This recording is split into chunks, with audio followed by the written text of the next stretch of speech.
they are offensively hittable and they are offensively creative. You're going to have some dynamite tonight if both of these guys are anywhere near where we saw them at championship level a few years ago. Well, let's talk about aggression. Let's talk about our co-main event, Angeletti versus Valdez. I'm not going to explain to the kids what a phone booth is, but this might be a phone booth fight. Both these guys really like to walk forward, Chris. Yeah, I mean, Angeletti, you said it in the open. This guy thinks that he is now at contender status, but he's got a tough guy in front of him. I watched him tape. He's very, very scrappy. This is a banana peel situation for Angeletti. Yeah. We talk about banana peels. We talk about ProBox, where 10-0, 9-0. You always criticize boxing, Paul. Like, yeah, they're giving you scrubs. That guy's 11-0, 12-0. Not here at ProBox. Got to stay mentally sharp. What are your thoughts? I'd say mentally sharp, physically ready, in the gym all the time. You get called for a ProBox fight, you're not going to get a cakewalk. It's going to be a step up and a step up and a step up. And the guys that have been there before already know that, But the guys that haven't been there, you show up on ProBox TV, you're in for a big test and a big step up. These guys tonight have a chance to show what they got in the ring. Yeah, that's the thing about Angeletti. Says he's ready. He'll have a chance, of course, to prove it tonight. But a lot of people have said that have stumbled. Now, we start out in the heavyweight division. Of course, the two-time Olympian Ivan Dychko. You're not misreading that. He is 6 feet 7.5 tall. His opponent, almost 6'5" and much heavier, Craig Lewis. Look at the amazing reach on both of these fighters. Both of them have faith in their knockout power. That's what they talked about, is power and chin. Whose holds up tonight? That is the question. Jim Sorensen, get us going. All right, ladies and gentlemen, here we are starting our live broadcast on ProBox TV, your boxing channel. Watch on YouTube, ProBoxTV.com, or download the ProBox TV app.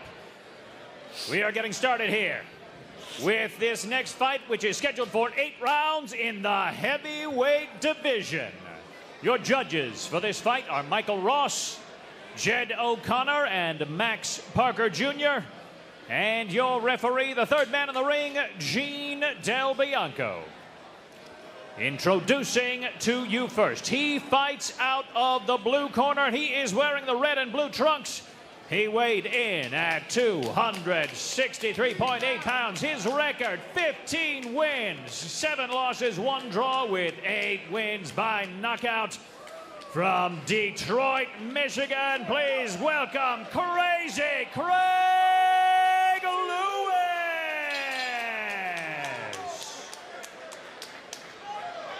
And his opponent, he fights out of the red corner, wearing the black trunks, and he weighed in at 236 pounds even.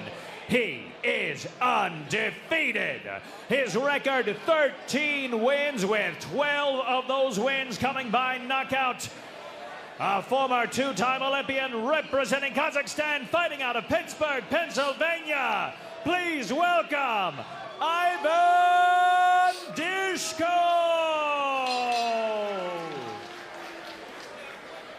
Blue, red. Gentlemen, we've got 8 rounds this evening. We discussed the rules in the dressing room. Your trunks are okay here, your trunks are okay here. Unless you've got any questions, let's touch the gloves, best of luck, let's get to work. Thank you. It's not often that Craig Lewis at 6'5" is the shorter man, but Ivan Dychko, 2-time bronze medalist in the Olympic Games, is doing just that tonight. Almost 6'8", gentlemen. Yeah. I took a picture with him earlier yesterday when walking around campus. He is a gigantic man. You came up to about his nipples, right? Yeah, pretty much. Okay. Not even that high. Okay. We start round number 1. Dychko in the black from Kazakhstan. Lewis in the red and blue out of Detroit, Michigan. Home of RoboCop. Always have to throw that in. I actually called Craig Lewis's last fight against undefeated Jeremiah Milton in Tulsa, Oklahoma. I mean, he showed an incredible chin that night. Got hit with some big shots over and over again, but was scrappy, awkward, durable. That's what we talked about when we interviewed him, was his awkwardness. I'm awkward, hard to time, I'm hard to figure out. People make mistakes when they come after me, and I'm moving strangely, but Dychko, to that amateur pedigree, he's not going to make a lot of mistakes. Yeah, that's the thing. When you get a guy who's trying to move in an awkward fashion the way he is doing right now, you're trying to get the overcommitment from the favorite. You're trying to get the overcommitment from Dychko. Lewis is trying to, give these different looks, maybe over-moving, dare I'd say, giving these little feints and stutter steps. Maybe you get an overcommitment from Dychko and you try to make him pay. I think that's what he's really looking for. He's not, because Lewis doing all that, but he's not committing a lot. You know, Champ, like someone like Dychko has such a big, deep amateur background. We talk about this. When you're a high-level amateur, you fight world-class guys as an amateur. You come to the pros, he hasn't fought guys like this. This kind of style can actually trick up someone with high-level amateur pedigree. Yeah, it take you a second to figure it out. I don't know if it's a risk of beating you, but a second to sort of figure it out, and I think Dychko's starting to get a little closer to Lewis. He fought Hergovic, Zhang. He also fought Anthony Joshua in the amateurs. That one was at the Olympics. And they actually have a common opponent there. Zhang also fought and KO'd Lewis. The only person to ever stop Lewis was Zhile Zhang. Well, it's got to be somebody. One of the best heavyweights in the world right now. No shame in that loss. One of the biggest punchers in the game. Lewis starting to slow down here. Look at the patience of Dychko. No wasted movement from this guy. Very methodical, setting the table, so to speak, from the inside, controlling the center of the ring. No wasted, everything very efficient. Nice stab jab down low. You can hear that ringside thudding shot. That right hand as well. Again, getting a little closer. That's what I'm saying. What we were saying before, guys. You guys were saying about the awkwardness. You got to sort of figure it out because you don't really see it when you're fighting at such a high level all the time in the amateurs. Now Dychko's starting to slowly close in on Lewis. Learn to fight those wild professionals. 20 seconds left in round number 1. Nice right hand. Two-time Olympic bronze medalist. Undefeated 13-0, 12 knockouts. Stuff's going to happen with the height disparity here between these two fighters. Yeah, and also when Lewis runs out of room, he sort of charges in with his head, trying to smother. That's the end of round number 1. And also, Paul, you say it all the time, you know, those Eastern European fighters, they're just a little different, right? Not just in how they train and how prepared they are, but the way they mentally approach a fight. You're never going to get them out of sorts mentally. Very stoic. You know, it's a culture thing over there, and it translates into their boxing, into their fighting in general. Listen, all you got to do is what we were doing in the back room. Look, jab to the body, raise it up, push hook right hand. Boom, boom, boom, boom. You know what I mean? Go work. Hey, stay up.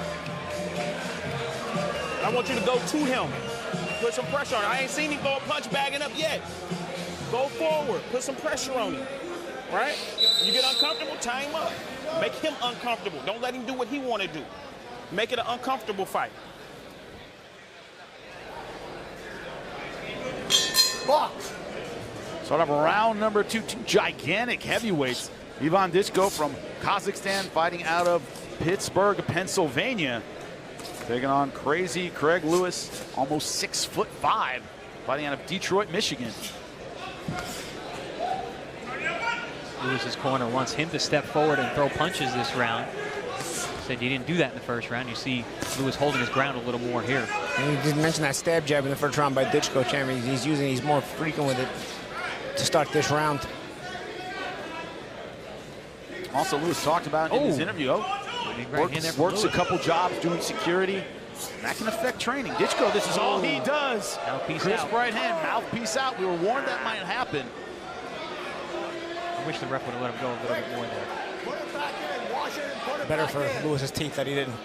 Well, we were warned that he doesn't really have any front teeth. Apparently We he were doesn't told have that by the commission, that his mouthpiece might come out quite a bit. Oh. Now, why does he have one? I don't know. But You missed that newsflash. the fight continues. All right, no punches spread. They told him, they came and told Chris and I, yeah, the mouthpiece might come out all right. He doesn't really have any front teeth. Not the first time we've seen that. Oh, beautiful right hand. Yeah. Dychko with the knockdown. You talked about finding the range, Paul. He looks like he's found it. And that stab jab set that up. He used it again here with the jab to the chest to sort of lower the guard of Lewis, maybe even bring his level a little lower so he can bring him right into the right hand, and you'll probably get a good look at it on the replay. That's another thing about these Eastern European bombers. They're great finishers, gentlemen. Yeah, and Dychko did a really nice job of punching through the target with that shot. Like you said, champ, set it up, close the range with that stab jab, but now he's got his range. And there's a mouthpiece again. Referee didn't notice this time. Oh, yes, he did. Thought it got away from him. Once more he loses, it fight's over, okay? Go ahead. You lose it again, fight's over. Right now, Lewis at the mercy of the straight right hands of Dychko.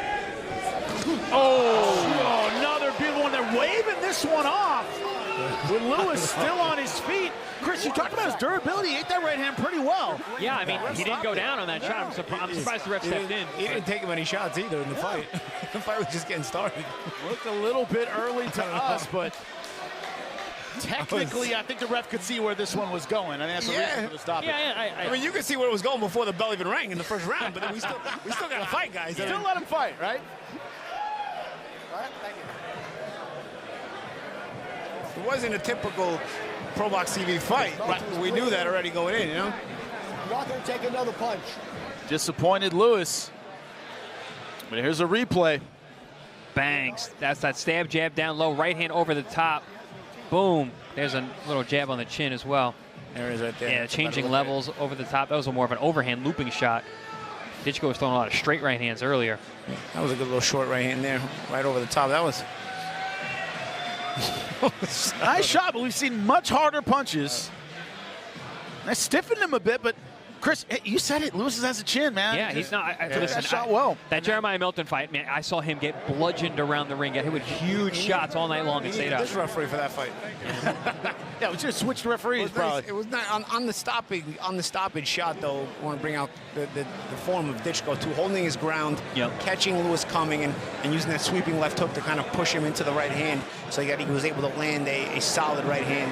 And that all starts with you holding your ground. Something we were talking about last fight, Galashan. Every time the attack was coming, you kept stepping back constantly. What happens when you hold your ground? You're able to use that timing shot to catch a guy coming, and that's what Dychko did. The referee was telling us there was no teeth. We had any teeth walking in. Indeed. We are aware. It was quick, but Jim Sorensen will make it official. And ladies and gentlemen, making it official at 2 minutes 5 seconds in the second round, referee Gene Del Bianco calls this fight to a stop for your winner by technical knockout and still undefeated, Ivan Dychko!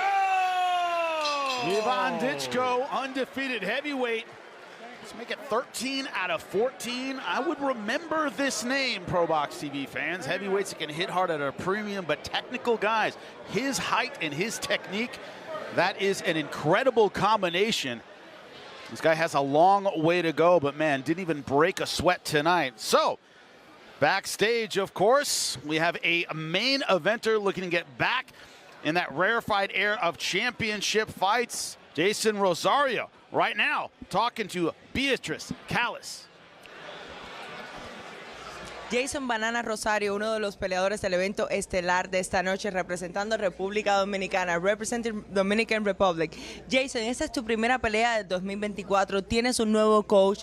¿Cómo se siente estar en el evento estelar de la noche y cómo te has preparado para este duelo? It's your first fight of 2024. How do you feel in being part of the main event of the evening? And how's your new coach, the preparation for this fight? Cuéntanos un poco.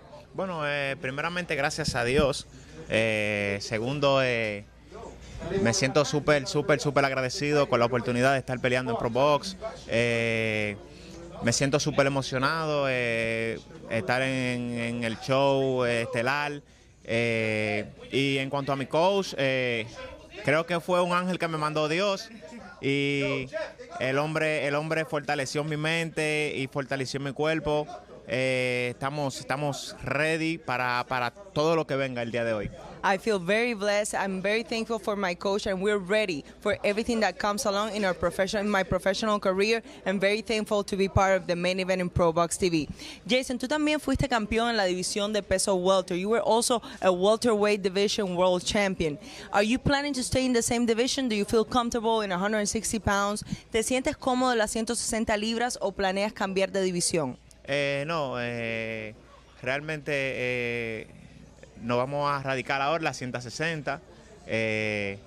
Nos sentimos cómodos, súper confortables, súper fuertes, y aquí vamos a hacer campaña en las 160. We're planning to stay in 160 pounds in the middleweight division. We feel very comfortable and we're ready to give you a night full of action. Jeison, thank you so much. Muchísimas gracias. Back to you. Something you hear from both fighters, right, is that idea that They are grateful for this opportunity to come back. They are not yesterday's news. They are former champions getting to fight in a main event here at ProBox TV. That is our main event tonight, but more action coming. Dominic Valle, Kevin Piedrahita coming up next.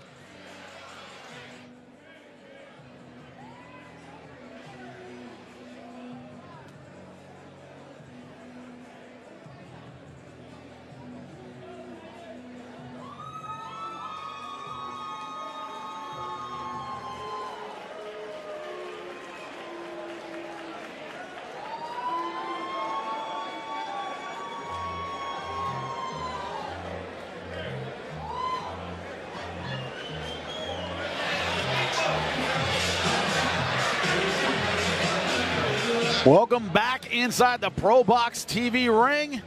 Getting ready with an undefeated fighter trying to take his record to the next level, 10-0. That's a very tough test in front of him. Dominic Valle, 9-0, 7 knockouts, but he's facing perhaps the biggest puncher of his career. You see him right there, Kevin Piedrahita. So you want to fight on ProBox TV, huh? That means you get challenges. See, Dominic Valle on the left has a sizable reach advantage over his opponent. That translates to a height advantage as well. But right there, 23 and 24, young, hungry, in their primes, ready to improve, but only one can win tonight. Jim Sorensen, get us started. Ladies and gentlemen, we are back for an 8-rounder in the super featherweight division. Your judges for this fight, Rodolfo Aguilar, Joanne Richard, and Michael Ross. And your referee for this fight is Christopher Young. Introducing to you first, fighting out of the blue corner, wearing the black trunks. He weighed in at 131 pounds even. His record, 9 wins, 2 losses, with 8 of those wins coming by knockout. De Pereira, Colombia. Bienvenidos, Kevin Dinamita Piedrahita.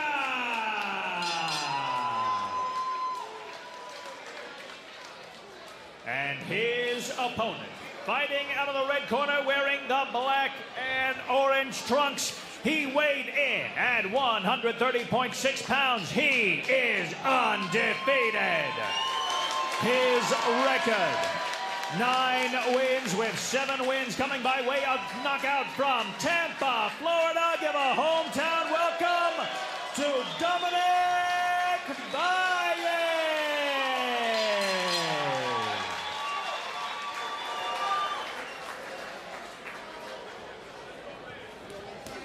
Red corner, blue corner. Okay, gentlemen, listen, the trunk's high, so everything up here, I'm considered legal, okay? You see these trucks in dressing room. That tough, clean fight, they make commands all the time, protect yourself all the time, touch them up. Well, that height difference evident in the stare down. Can he turn it into his advantage? Dominic Valle, taller, reach advantage. Will he use it against Kevin Piedrahita? 8 out of 9 wins by knockout. Definitely a power puncher. Can he keep him at bay? Right across the ring, gentlemen. Yeah, he closed distance really quickly, right immediately. Basically met Valle in his corner. I mean, this weight class, Valle is going to be taller and longer than everybody he fights, and we've seen that numerous times in the past. There's a Piedrahita wants to get in his face right away, and that's exactly what he's trying to do here. He's not cutting off the ring, though, so Valle is able to circle to the left, trying to establish that jab. Let's see here. Valle in the orange. Piedrahita, black shorts, black shoes. And Piedrahita is doing exactly what he should be doing. Closing that distance, taking that stab jab to the chest, getting his head in there. I don't know what's sharper right now, with Valle's jab or his outfit. it certainly catches the eye, does it not? Look good, feel good, fight good. Yeah. Chris, you are often the taller guy. Is it mentally, physically exhausting? Have kind of that, the jumping being in front of you that won't give you space to work. Yeah, but I always look at that as it's even more tiring to try and close that distance. You have to start at a distance from me. Each round starts, in opposite corners, so you got to get to me first.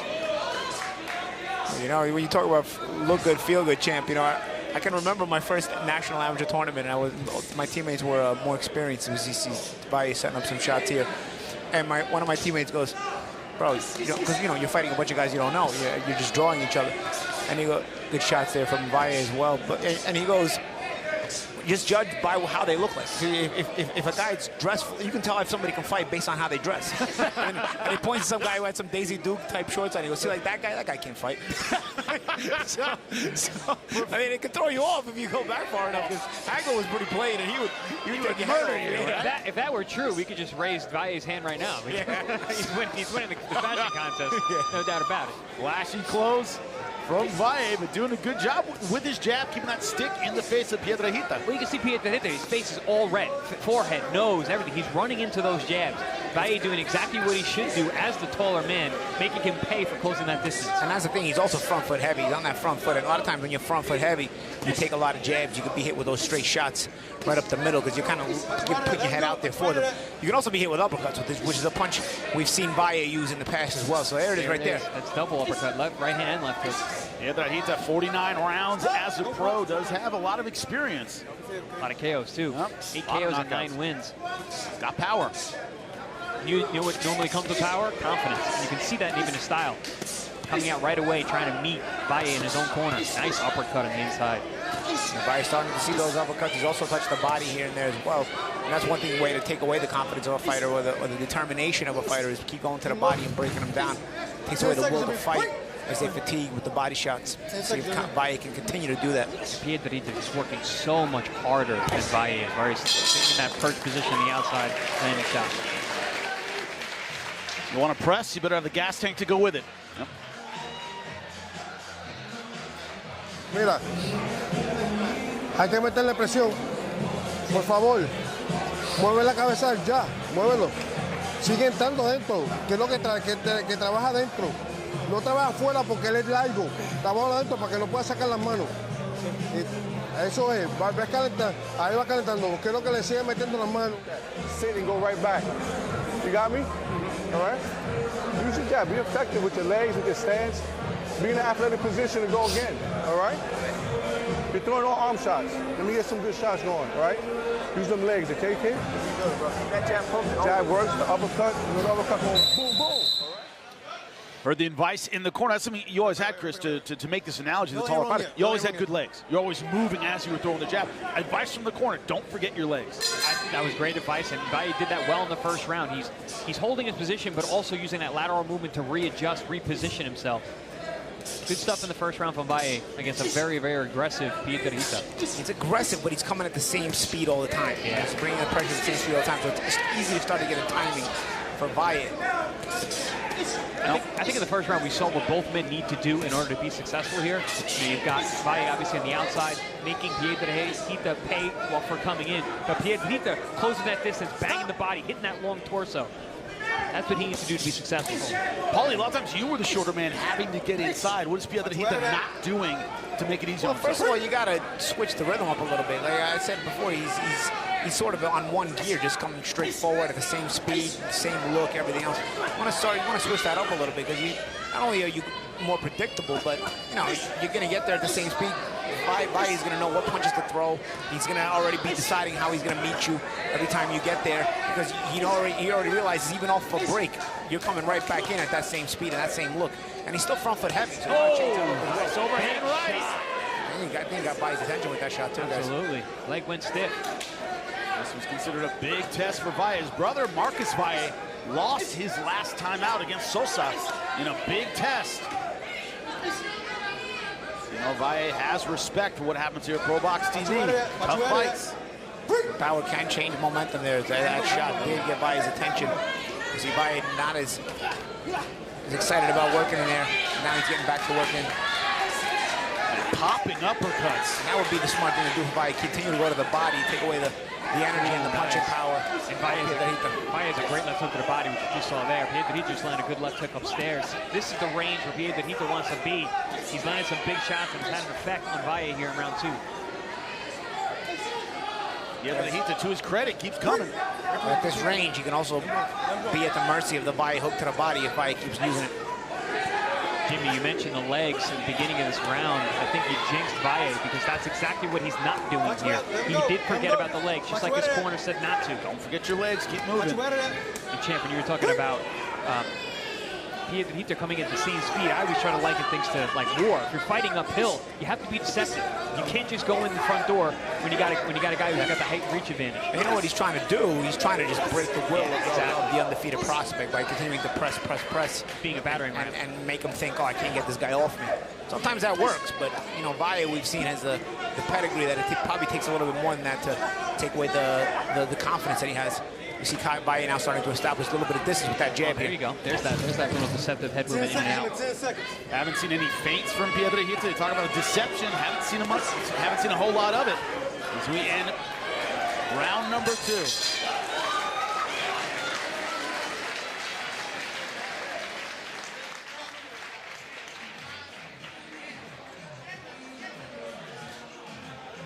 Nunca lo han hecho pelear, ¿ok? A él nunca lo han hecho pelear. Eso es seguir empujándolo. Mete la mano aquí, solo saca con la percú, con la boladita por encima. Hazle el fake para el gancho. ¿Cómo te sientes? Espectacular. Hay que meterle presión. Acuérdate que él no ha peleado aquí, pero no. And we are back in the corner of Kevin Dinamita Piedrahita. Knockout puncher, but a tough second round for him. There's that big overhand shot that got the attention of Valle there. About middle of that round 2. Boom. Exchanging shots on the inside with the shorter man. Got caught with the overhand right. That does some mustard on it, that right hand. Yeah. No, you can see Dinamita does have power. I mean, 8 KOs in 9 fights, in 9 wins rather, and nickname is Dinamita. So you don't get that nickname if you're not knocking guys out or hurting them in the gym. Round number 3, it's an 8-rounder. Undefeated Dominic Valle here in Tampa, Florida. He's always getting that hometown pop. There's that. I was going to say, I would like to see some more body work from Valle. He's an excellent left hook to the body. Often breaks down his opponents. He's been having trouble landing that on Piedrahita as he's closing that distance really well. You know, Paulie, is it one of those things where until you get that big fight experience, you've been long rounds, you kind of forget one half of your game? He's either moving or punching, Paulie. And his corner said move and punch at the same time. Not exactly doing that yet. Yeah, and that's what eventually you're going to have to learn to chew gum and walk at the same time, right? And chew gum and talk at the same time when you get to a higher level. There's fighters that do some things well. When you can put the combination of things that you do well at the same time and flow it like water, like Bruce Lee used to say, you know, flow from one thing to the next very smoothly, then you're starting to really get your levels up to where they need to be. Before the gas of Valle looking good. Piedrahita putting pressure on him, but hasn't been able to really get Valle fatigued, if that's been his strategy. And one thing about Valle, we see that he usually is a guy who puts together numbers going forward, right? He just breaks you down. You know, he's showing a good ability to box on the back foot here. He's going backwards, meeting Piedrahita with shots. Obviously, Piedrahita's giving a good effort, and I felt like he got Valle's attention with that overhand right last round, so he's certainly a live guy. But Valle's being forced to work on that back foot, and he's not doing a bad job here in this fight, fighting off that back foot. But, champ, you know what I noticed? I noticed the same thing, fighting off the back foot, doing it quite well, but the power is very different. Yeah. Going forward, Valle is a two-fisted destroyer. Going backwards, not quite the same power. Yeah, and that's why I think it becomes important for him not to neglect the body. Piedrahita is confident in coming forward. Especially, again, I think that right hand that he landed last round, that's all he needed to say, okay, if I can lay on this guy, I can get his attention, I can hurt him. So now he's even more confident, even if it's not going to go his way, to keep going forward, because he may have more success if he lands another big shot. So you've got to get to the body of Piedrahita, I think, to slow down that confident shot from Piedrahita, just as you said it. Answered back by Valle. Both Valle brothers, and they have a weakness. It's their strength. They don't mind standing there and trading punches, even when they shouldn't. Well, they trust their size, their conditioning, and their power, so they're willing to stay in the pocket, which is what makes them such exciting fighters. I think Dominic knows how to fight on the back foot a little bit better than his brother. His brother is very good on the front foot, and so is Dominic. On that back foot here, Dominic is still, you know, figuring out ways to put some shots together. He's still creative. He's still thinking. Well, you're seeing him cut angles now, using that lateral movement, firing off that movement as well. Beautiful work here for Dominic Valle, creating space for that offense. That salvo right there for 20 seconds with the punching, the sidestepping, the pivoting, that's beautiful setting stuff. up new punches. That's what I'm talking about with Valle. Excellent stuff from Dominic Valle. As you said, champ, boxing off the back foot, using the lead hand very, very well. With Lester Martinez, he looked outstanding at our fight in DC, undefeated, 10 rounds in the super middleweight division. Take on Jeison James. That is our main event, September 11th here, ProBox TV. That's going to be an outstanding fight, gentlemen. Yeah, that's a good fight. I mean, we had Jeison James on our air before. He was impressive that night.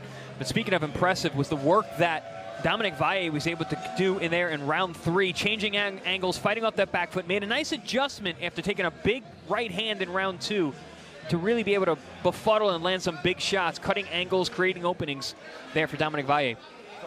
We get the mouthpiece.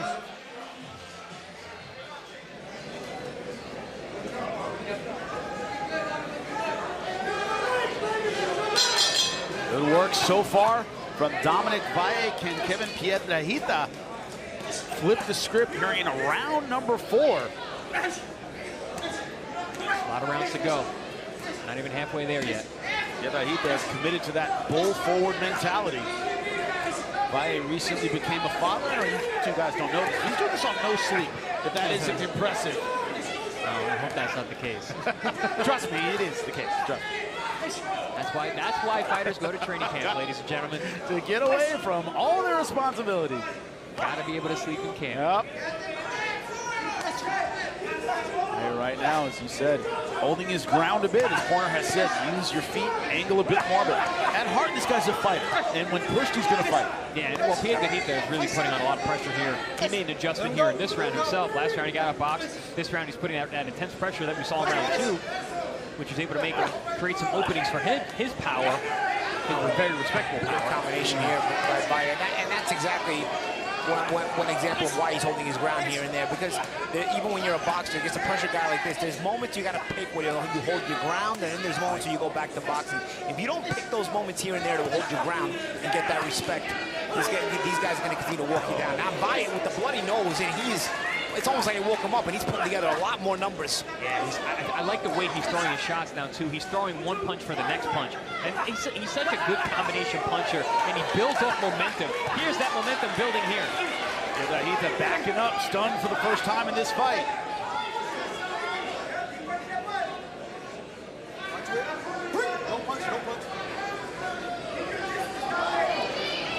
Very physical fight between these two guys. Different styles, but we understand what each needs to do to be successful. They've shown how they can win this fight. Let's see who's going to take control and separate themselves here. First time that Valle's fought a Colombian. You see what they bring, which is some physical intensity here. Dude, what's with Colombians? They can all punch. All of them. Venezuelans, Colombians. Yep. A lot of the Russians, too. Yeah, well.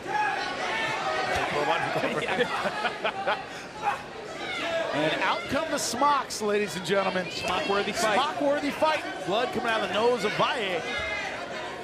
Piedrahita beat red. And that's the thing, man, when you're fighting in that phone booth. Oh, Chris Young with a good chin, too, right there.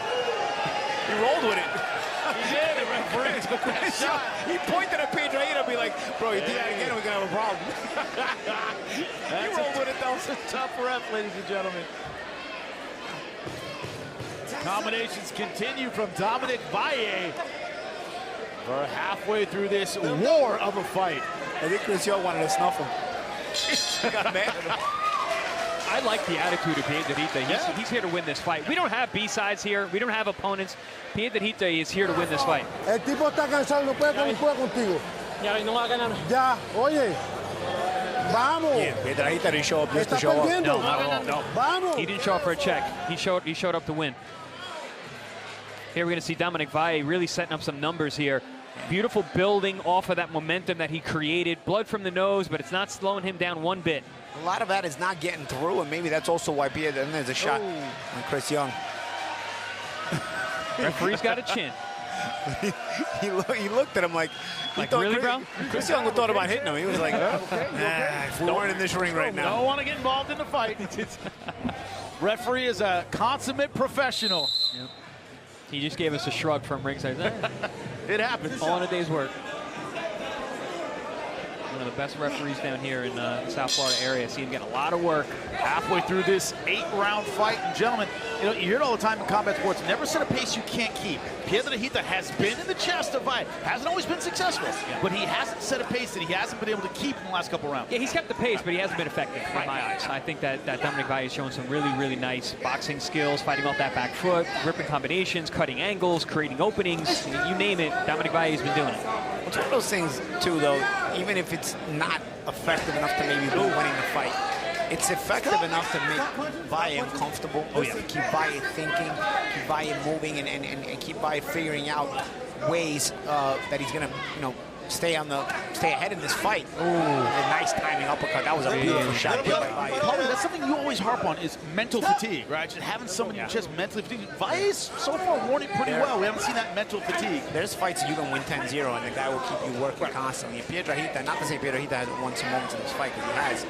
We saw Valle even bleeding last round, but this is a fight that seems like Valle has the advantage here. He's landing the better shots. But Piedrahita's continuously coming forward, continuously making it work. And has drawn blood, and we thought he even buckled the legs of Valle in round 2, continuously making him work. That's a great point, champ. I fought a really tough guy back on ESPN days, Manuel Taylor, and I won the fight. I mean, 9-1. It was, it wasn't a close fight, but I mean, I was so mentally exhausted because of how dangerous he was, and I knew I had to be on my P's and Q's from round 1 till round 10.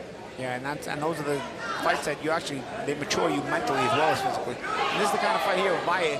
Okay, the scorecards may end up saying he won by a good margin, but they won't tell the story of the fight. It won't feel like that tonight. And the story of the fight is that Valle is getting a good experience here against Piedrahita. And honestly, the fight's not over yet. I mean, Piedrahita could still work his way back into this. We also saw that overhand early in the fight. Good cut-off shot there. Piedrahita just landed a nice overhand right, cut off the movement of Valle. One thing that you could criticize about Piedrahita would prevent Valle from going out to the left constantly.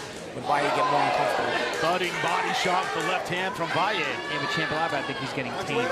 He's round over round getting tamed by Valle's excellence, his punch selection, looping, clubbing shots like that, the body work. The shot selection, great point, Champ. Oh, beautiful uppercut. Into some sharp uppercuts there. The adjustment I really appreciate from Valle is his ability to create a little bit of room. Just create a little bit of room, and he's ripping shots like that. That uppercut was landing too close in round 1 and 2. Now he's creating a little bit of space. See that little push off with that lead hand, and then he fires that right. All the difference. Creating that little bit of space. Makes all the difference. And also the more Piedrahita slows down, the easier it is to give yourself just enough space. Very educated lead hand from Valle here.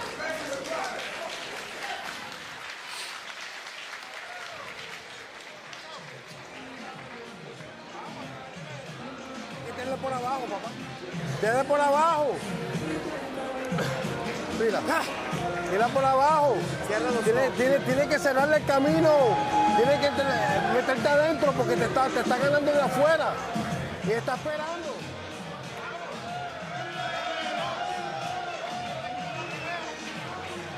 And it is a beautiful round number 6 about to begin. Thank you to our ring card girls here at ProBox TV.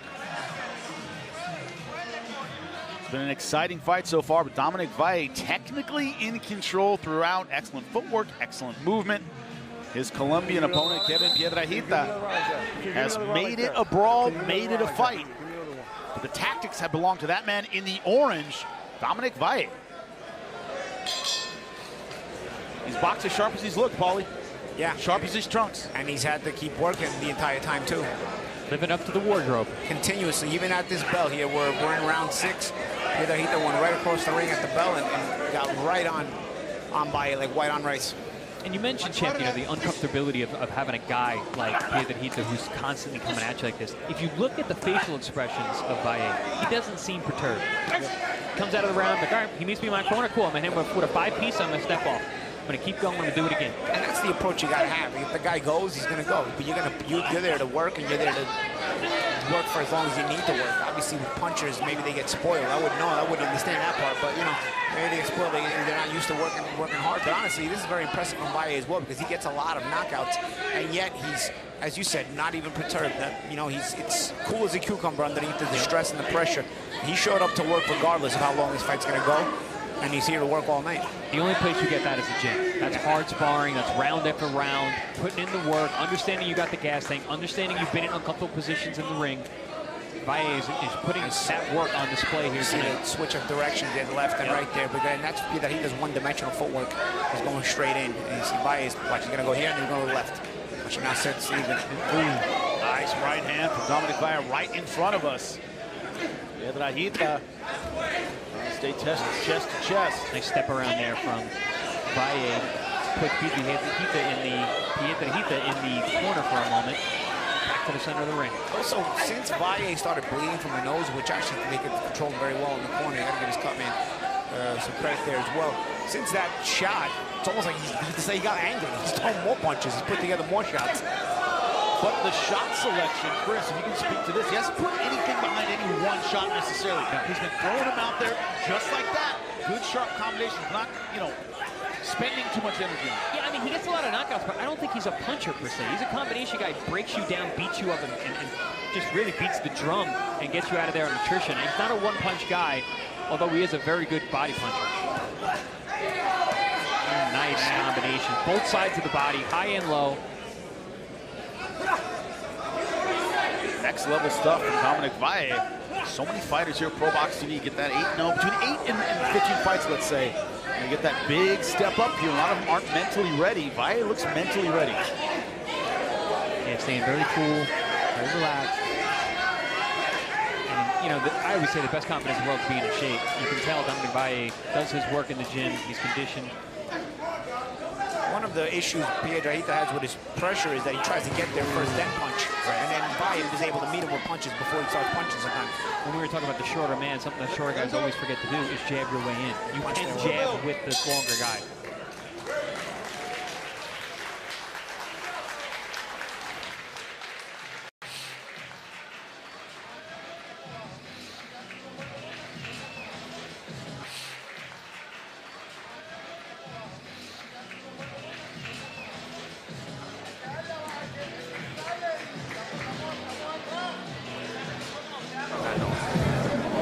Good job, kid. That was a great round. Hell yeah. Oh, that great round. Hell yeah.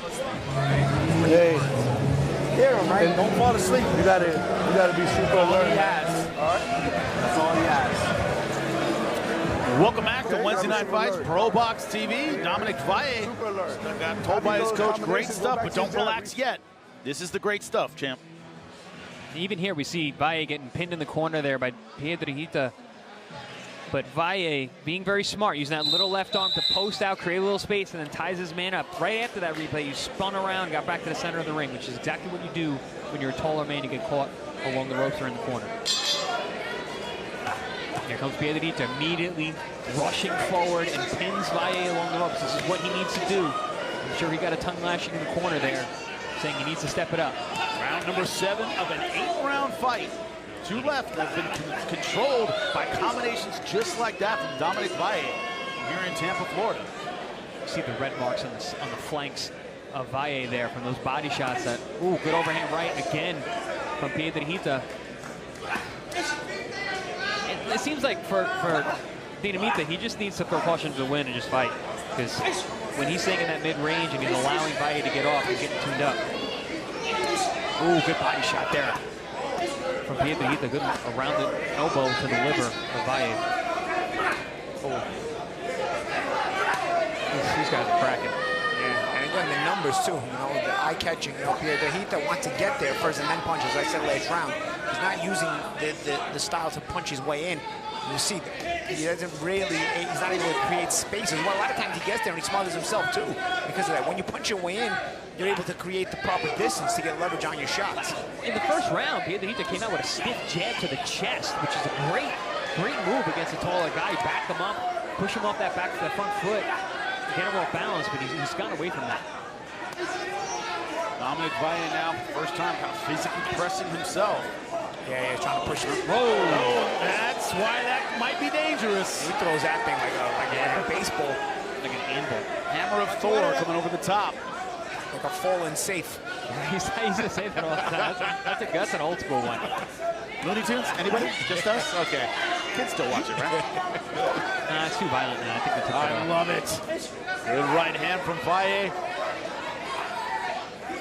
Popping him back with the jab. I'm understanding the nickname now, Dinamita. He's a fire plug out there. When he gets going, lets those hands rip.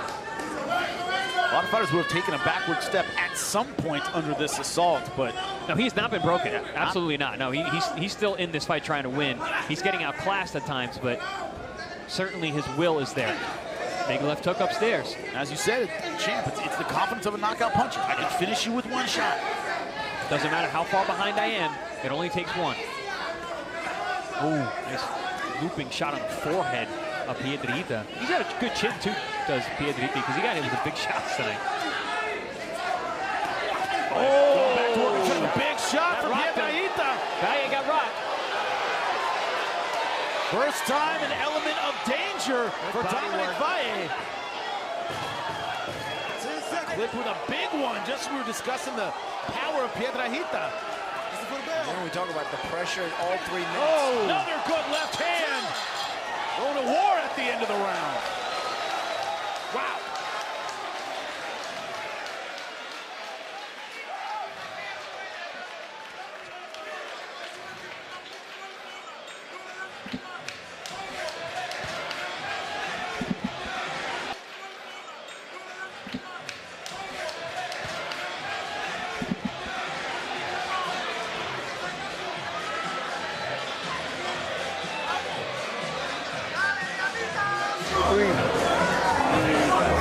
Being lazy, sitting there, not finishing, use your jab, keep your hands up. Are you awake? Sit down. We said something about power, gentlemen? Power, the ability to come back? Yeah, it's a big overhand right there. Partially blocked, though. Landed on the chest a little bit, but I believe it was a big left hook there on the temple that had Valle in trouble at the end of that 7th round. Fight hard, fight clean, gentlemen. Yep. That lead uppercut's a difficult shot to defend when you got a left hook come upstairs. The difference in the corners was telling too. Montford trying to stay calm and remind Valle of the basics he needs to have in the last round. Well, Piedrahita, the corner was, I always get a kick out of that. You know, not only are they on fire, but they always point to the guy across the ring and say, look at him, he's done. And the corner man was moving out of the way so that Piedrahita could get a good look at Valle. His corner said, you got lazy. That's what they said. You got lazy. That's how that happened. Well, you know what got lazy was his feet. He was standing in front too much. He stopped stepping around. And he's doing it again here. He's standing right in front. What'd you say, Paulie? Taking a picture of your work? Yeah, right? Sometimes that happens. You know, you get tired and you start to forget a little bit of the fundamentals. And that's why I think Montford just wanted those fundamentals to come back. You know, balance, your hands up, things like that. As in the last round, those are good reminders. And you get fatigued. What's the first thing to go? The legs. The legs. Don't forget about the legs. He was told that in round 1. Late in round 8 of a fight where these guys have been very busy, very active, especially Valle. Not using those legs the same way he was. Still going forward. Big shot. He's trying to push back here, Piedrahita. He's made it a war of attrition. Valle is picking a fight, it seems, in the center of the ring. When he seems to have this fight in the bag. What do you think of this strategy, gentlemen? I would have suggested coming out and jabbing and moving and stay at a distance. He can still do that. He could maybe feign like he's going to do a faint stutter step, and I bet you Piedrahita will fall right into an uppercut. Yeah, but champ, you know how it is. Once you're in puncher mode, look at his feet, look at his stance. It's really hard to change up, and he gets hit with another big overhand. Oh! Valle landed a big right hook on the temple. Dinamita walks right through it. I think we've underestimated the body work from Dinamita tonight. He's landed some good shots on both sides of the flanks. You see the red marks on the side of Valle's body. It could be the reason the legs are a little weak now. They put money in the bank early. Piedrahita, the Colombian fighter. Not to mention the blood from the nose makes it difficult to breathe. That's been a number of rounds that Valle has been dealing with that while putting out a tremendous output. 50 seconds left to go in the final round. Dominic Valle has been the matador to the bull this entire time, but eating some big shots. You see Piedrahita clapping his gloves together, telling him, Valle, let's go, let's go. He's confident. Oh! Ay, good left hook upstairs from Valle.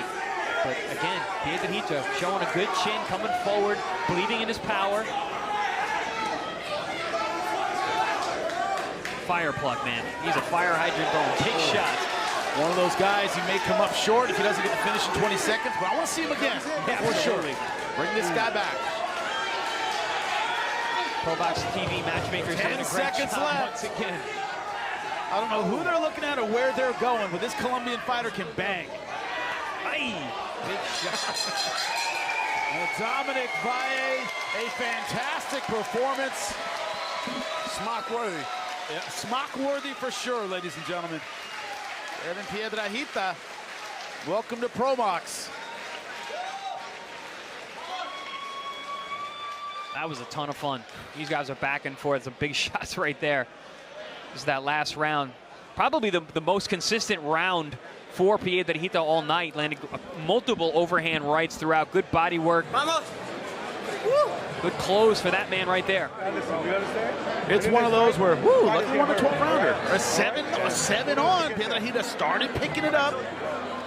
Started finding his range. Fighter from Colombia gave it everything he had. But man, those first rounds, I would say the first 7 or so rounds, Dominic Valle just controlling this with his boxing.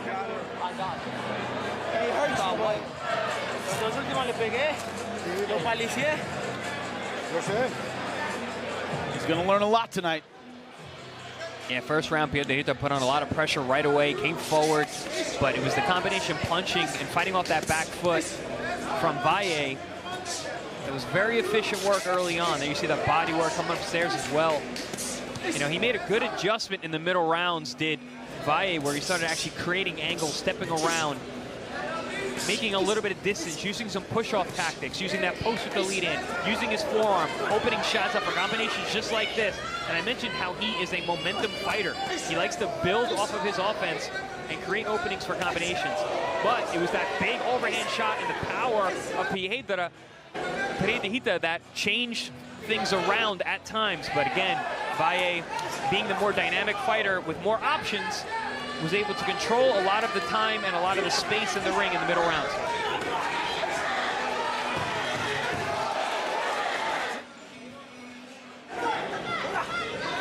Round 4 is more beautiful work here from Valle, letting those hands go, running those numbers. You saw the blood from the nose, but that almost spurred him on to put out even more output. And his timing seemed to be really good, finding the range, finding the distance, setting up those shots, even finding up the ropes at times, and being very effective. But with a puncher like Piedrahita, you cannot get relaxed, you cannot get too calm. It's almost like he kept waiting for that time when Piedrahita would stop moving forward, and it never happened. Yeah, I mean, the corner said, don't get lazy. And there you saw the big overhand shot, which led to the big left hook at the end of round 7 that wobbled Valle a bit. I think we're gonna take a look at that shot right there. Little awkward step, and that led to a really big 8th round for Piedrahita. But was it enough? That is going to be the question that only the judges can answer for us. Fighter from Colombia definitely finished strong in round number 8. A war of attrition between these two. Back and forth action. Great learning experience for a guy like Valle, young in his career. Exactly, Paul. ProBox TV. School of hard knocks on this one.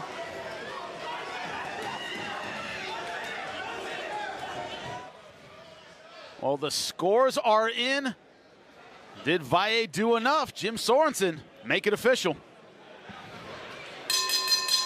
Ladies and gentlemen, tell these warriors what you thought of this fight!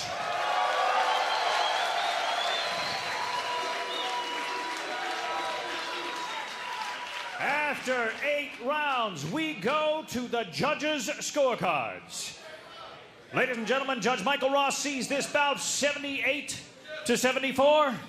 Judge Rodolfo Aguilar and Joanne Richard both see this bout 79-73. In favor of your winner by unanimous decision, and still undefeated, Dominic Valle! When he wins by decision. It tends to be a wipeout. That's what happened tonight. Yeah, no, I mean, one judge had 2 rounds going to Piedrahita. The other 2 judges had just the 1 round. That was probably the last round. But for the most part, like we said, the combination punching, the adjustments made by Valle were a thing of beauty. You know, rounds 2 through until the end of round 7 was very, very efficient. But Piedrahita, here you see him walking around, picking his hands up like, what happened? It started too late. Started too late. Had a great 8th and final round, but just got hit with too many punches in those earlier rounds.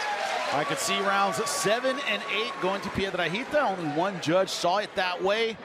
Dominic Valle, another outstanding performance. He moves to 10-0, 7 knockouts in his young career. Well, if you love action, get ready for our main event with 2 former champions. One of them, Jerrett Hurd, backstage with our own Beatrice Callis.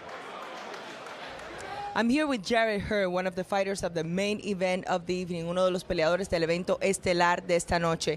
Jerrett, this is your first fight of 2024, and the result of the fight could potentially take you to a world title fight. El resultado de esta pelea pudiera llevarte una pelea de título mundial. What do you think are the keys for the victory tonight? ¿Cuáles crees que sean las claves de la victoria para esta noche? I just got to be myself.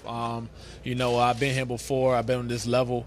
I just got to go out there, be myself, execute the game plan, and come out with the victory.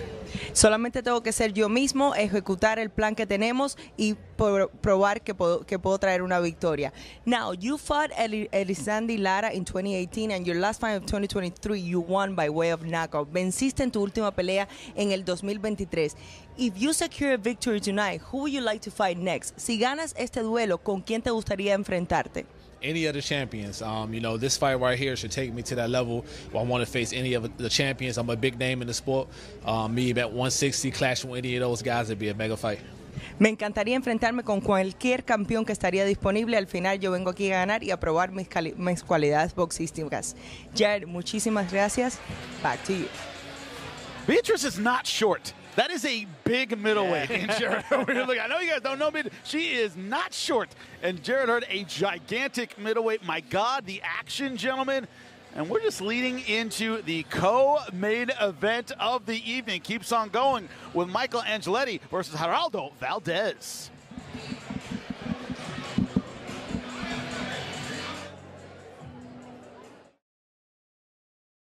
Night fights.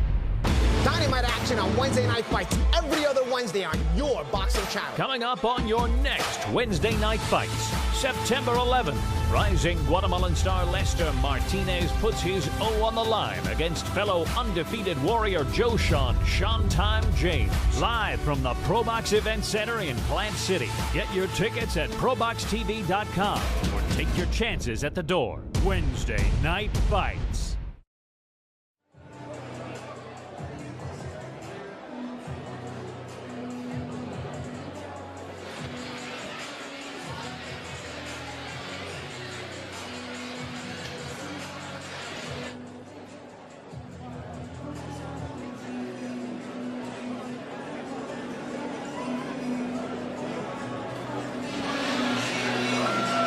Welcome back ringside here at ProBox TV. Jimmy Smith alongside Chris Algeria, Paulie Malignaggi. You talk about ProBox TV and all the action. We just saw in the Dominic Valle fight. Unbelievable performance to stay undefeated. Yeah, I mean, that was a great learning experience. We got a really tough guy in front of him with a good punch.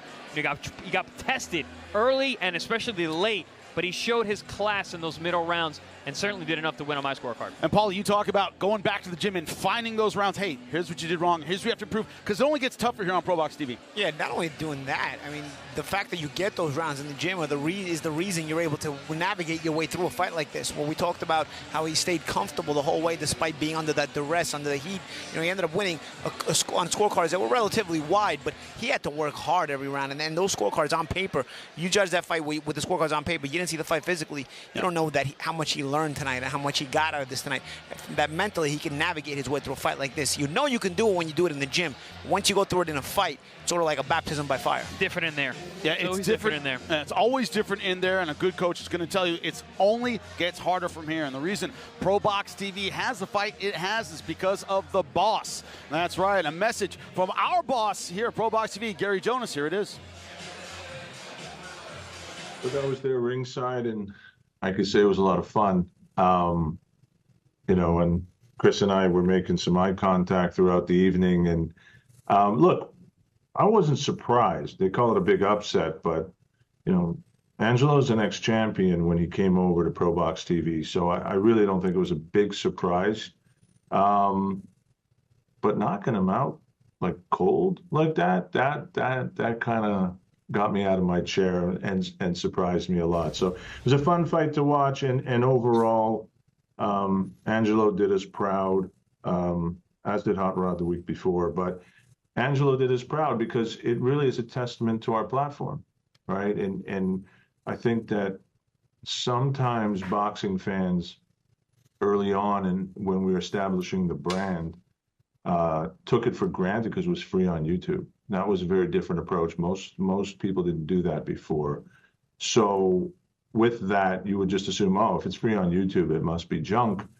And then slowly but surely, we've kind of developed a reputation through some very, very good fights and quality fighters to demonstrate that, hey, this is a serious contender level fight series.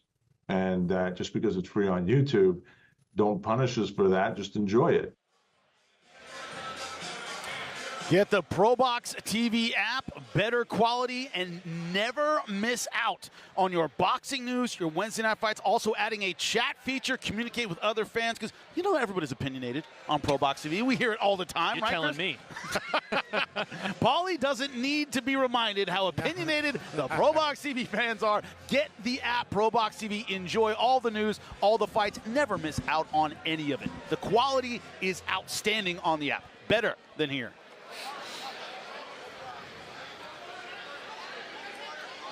Moving into our co-main event of the evening. 10 rounds in the Bantamweight division.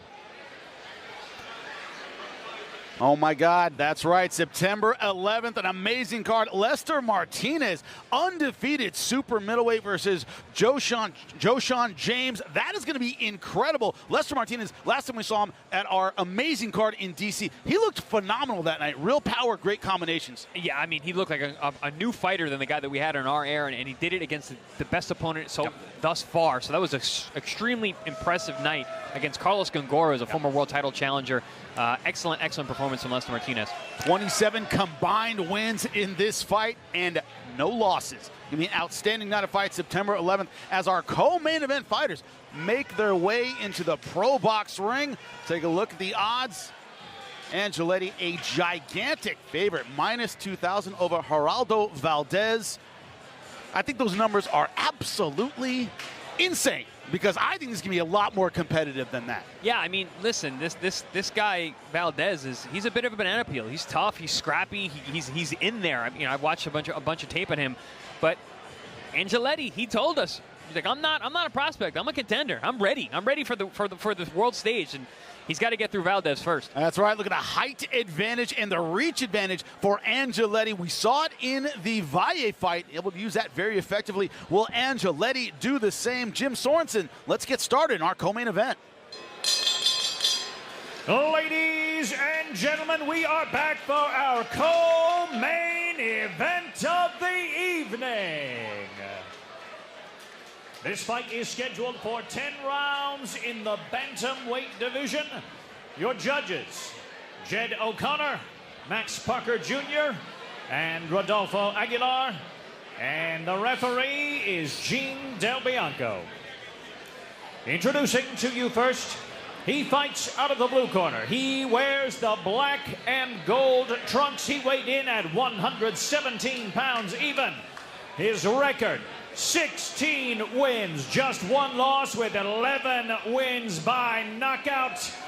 De San Juan de la Maguana, Santo Domingo, Dominican Republic, bienvenidos, el gigante pequeño, Geraldo Valdez.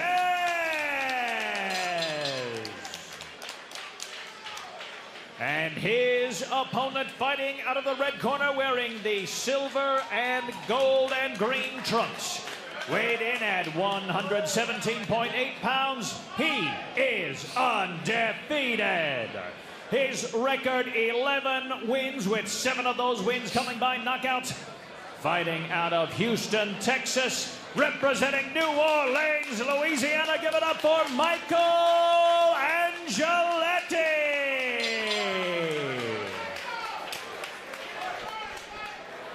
Whoa, por favor. Buenas noches, good evening, okay? We get 10 rounds tonight. Trunks are okay here, trunks are okay here. Unless there's any preguntas para mí. Questions? Okay. Let's touch gloves. Best of luck. Suelta. Let's get to work. We are underway, our co-main event. We're good to go. Michael Angeletti. Hold on. See the other ones out. Him in the green and silver trunks. Talk about the flashy shorts of Valle. What do you think about these, Paulie? Yeah. Those are up my alley too, bro. Definitely looks the part, does Angeletti. And if we base it on what we said in the last fight, that the guys with the better clothes can fight, and this guy can fight. Valdez in the black and gold. I mean, last fight, Valle had the better clothes, but he had to work for it, so. Yeah, true. Let's not underestimate the guy who doesn't have, who loses the fashion battle. Very, very true. And a similar kind of, difference in builds here. Valdez, much shorter, much stockier. Piedrahita able to bull forward the entire time against Valle. Might need a similar strategy from Valdez here. Fighting out of the Dominican Republic. Angeletti has a great frame for bantamweight, man. Tall, long, wide shoulders. You see, he's got that wide leg stance. He has a little bit of that Junior Jones look for bantamweight. Definitely looks the part. Really good world champion out of New York back when I was a teenager. Junior Poison Jones. He had poison in that right hand. Only 28 years old, right in his physical prime is Angeletti. And Chris, you said it before the fight that when I asked him about, how do you feel about being this prospect? He said, no, I'm a contender right now. I'm looking for that big fight. I like that mindset. I love that kind of mindset. But listen, if you're going to be on our air, you're going to be in tough, and you got to show up. Saying it and doing it are two different things. Said he fought all over the world as an amateur. I fought in Europe, I fought in Russia, I fought everywhere. All that experience, that's what gives me all my confidence as a professional. Also giving him the sound fundamentals. That standout amateur career. Slip there from Valdez as he was letting loose some good body work.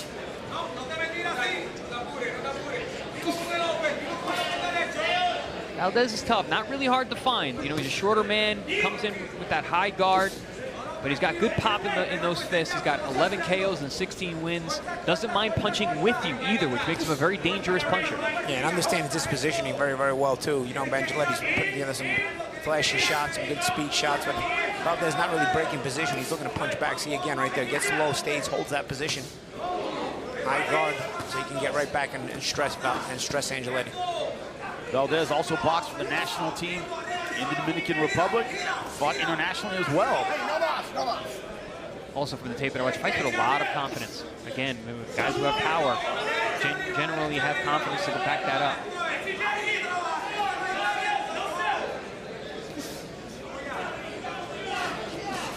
Valdez likes those phone booth fights, likes to get inside, making a punching battle at short range. Tough to do with a tall, long, athletic guy like Angeletti. You saw the way he just slid back and made Valdez miss. There it is again. And holds his ground well with a nice push-off. You show the physical strength, too, with the positioning.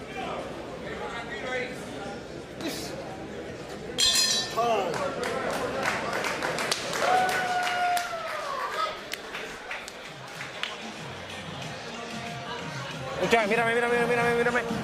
No te puedes descontrolar y entrar de la manera que me estás entrando, ¿ok? Úsame el jab para entrar. Si tiraste uno, tírame el dos, termina con la recta, pero tienes que atacarme abajo. Si giras para el lado izquierdo, como estamos diciendo, vamos a conectar a la izquierda. El gancho izquierdo tuyo está conectando lindo. Ese está cuidando el gancho izquierdo. Entonces hay que trabajar con la derecha. Cuando estés adentro, mira, dámele a los brazos, a los codos. Welcome back. You're looking in the corner of the fighter out of the Dominican Republic, Geraldo Valdez. Hey, este cabrón no para ningún lado. Jarrett, you got anything, Coach Mace? Michael Angeletti, fighting out of Houston, Texas, representing New Orleans. Survived Hurricane Katrina with his family. Ended up moving out to Texas. Looking for a storm of his own in round number 2. Mostly feeling out in round number 1. A lot of good training, a lot of good gyms in Houston. I'm sure tons of good sparring being that close to Mexico. especially for the lighter guys at Bantamweight. Ooh, good sweeping left hook from Valdez. Yeah, Angeletti has to be careful going straight back like that. Yeah. That's what he said when he talked about his fight. He said, I'm more versatile than this guy. Oh, this guy's, Another big left hook lands. So this guy's a pressure fighter. I can be a pressure fighter too. I can also slip and move. I can also box on the outside.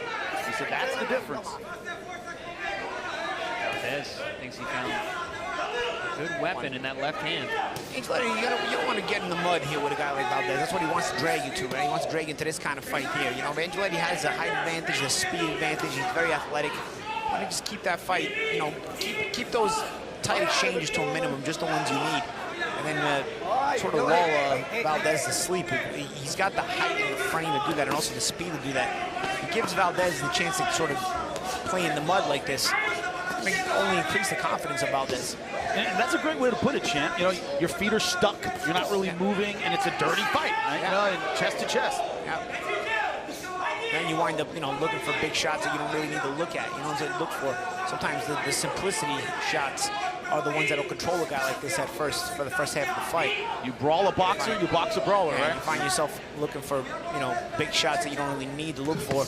They put you in a position to be at close range and again, be in the mud, like right now. I fought a few guys in my day like Valdez. They come out and they're meek in round one, and then round two is when they actually are light, and it's very deceptive.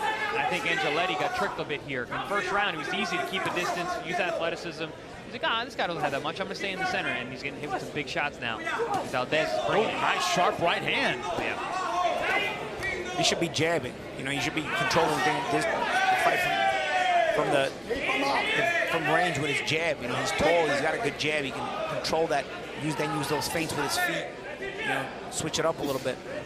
As we saw with Valle against Piedrahita, Valle never let his ego get involved in the fight. He'd go, I'm going to fight too. He stayed on the outside, boxed well. Except a bit in the last round, but I don't think he really had a choice of that. Slow down a little bit. Nice little defensive moves for Angeletti.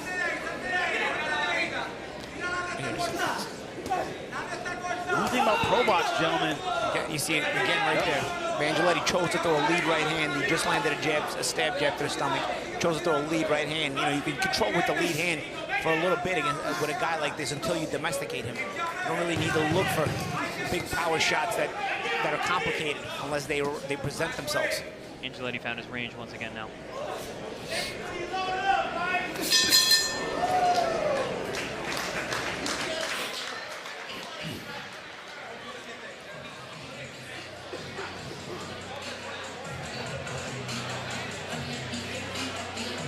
Gets tired here, drop set your right foot and trap him, then he's stuck right there. Then sugar, remember, sugar, dot, dot, dot, dot, and those small little steps to your right foot and trap him over that left shoulder. But let's get going a little bit more. You're waiting just a little bit long. Good. Much better second round. Set her down.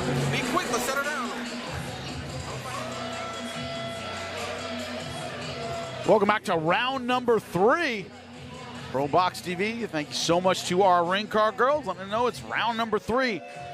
In a fight where it's clear that the fighter from the Dominican Republic, Geraldo Valdez, isn't just coming in for a check, Paulie. He's fighting in that second round. Not at all. He's looking to engage and engage often.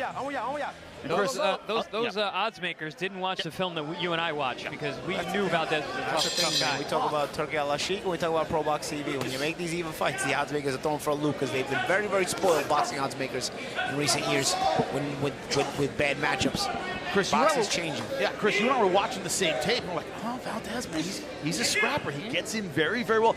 And, you know, Piedrahita in the last fight bowled his way in a little bit. See, Valdez isn't really doing that. He's a little lot slicker. more deceptive. A lot more deceptive on his way in. He sets traps.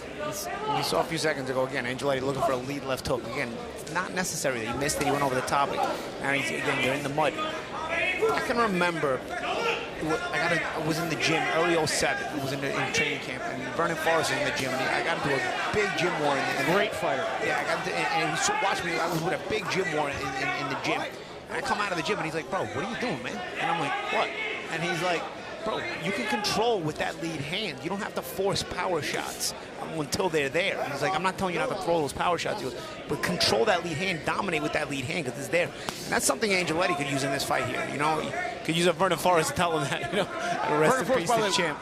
Rest in peace, one of the best jabs in that division ever. Straight right. And Vernon had a monster right hand, but he knew how to marinate things first with that lead hand. Vernon could do it all.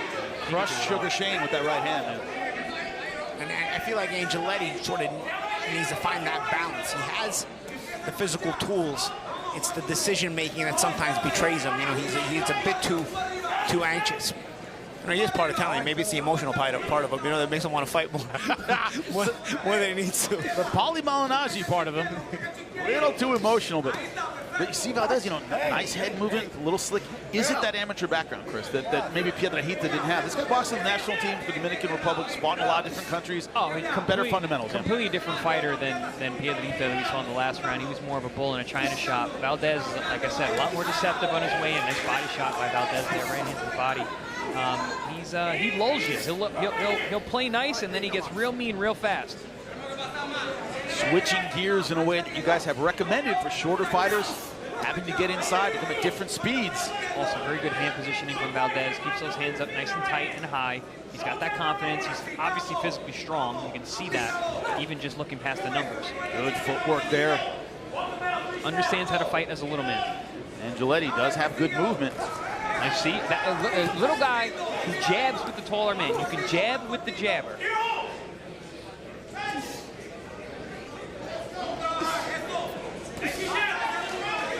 Paul, as you pointed out, loading up on those single power shots. Again, with the lead hand, you can shoot that jab. You can also kind of probe with it. You can probe with it and shoot it upstairs, downstairs, feint with it, probe with it, measure your opponent so he doesn't penetrate. Angeletti's not using that with the lead hand. You see, he's just looking to throw right away. Excellent back and forth fight for both fighters. Vivo, estamos peleando ahora como animales. Usted no pelea. Dame el boque, dame el cabrón boque. Dame el cabrón boque. Dale, dame, cupa aquí, cupa aquí. Fuck. Ya está. Hey, te necesito vivo. Te necesito vivo. ¿Me estás entendiendo? Papi, no podemos trabajar así. No podemos trabajar así. ¿Me estás entendiendo? Te está ganando por la derecha. Ese round lo votamos, ¿ok? Our main event coming up next, Jarrett Hurd versus Jeison Rosario. Tonight has been any indication that's going to be an incredible, exciting, competitive fight. And that's what we have had throughout our whole card tonight, including this co-main event. Michael Angeletti, a huge favorite, minus 2,000 over Geraldo Valdez. All of us sitting at the table thought that was insane, and this is why. It's been a competitive fight, for sure. Also, Valdez is such a small target. You look for these big shots. He's already small and compact to begin with. Another reason why you want to sort of open him up little by little and not look for anything too crazy with him. Once he gets low, he's already small, then he gets low and compact. Not a big target there. So again, no probing with the lead hand, no measuring with the lead hand from Angeletti, where you can stay on the back foot and sort of draw something out of the smaller Valdez. One thing Angeletti certainly has is that big fight experience. He fought on Showtime multiple times. PBC's 2022 Prospect of the Year. He's used to having a lot of hype and a lot of attention. Well, he's got a great platform now to showcase his skills. But he needs to take advantage of this opportunity here against a very tough, very capable Valdez. But gentlemen, as we've seen so many times on ProBox TV, attention cuts both ways. Valdez is coming out of nowhere in the Dominican Republic. A win tonight would be huge for him, and he knows that. Yeah, well, that's what we say. We don't have opponents on these cards. I mean, these are competitive fights. We have two A-sides, essentially. Ooh, nice head movement coming out with the left hook. Forcing the right hand is Angeletti. That's what I mean about Valdez. He will punch with you. Those kind of guys are dangerous. And you got a guy with short arms on the inside. A lot of times they can get there first. Angeletti has a gift. He's tall, he's long, he has range, but he's giving it up. No feints from Angeletti either. You can change looks here.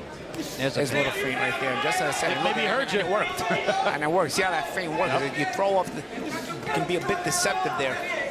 And there he used the feint jab to pull, to draw it out of Valdez. That was smart.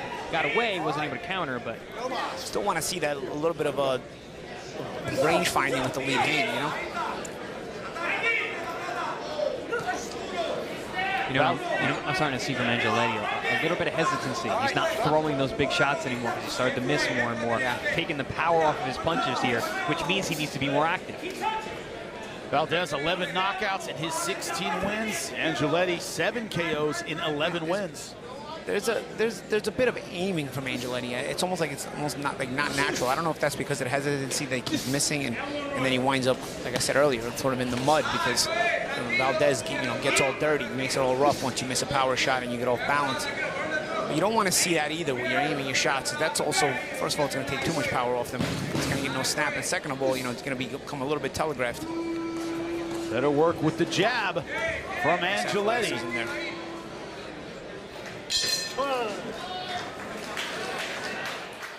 Wednesday Night Fights.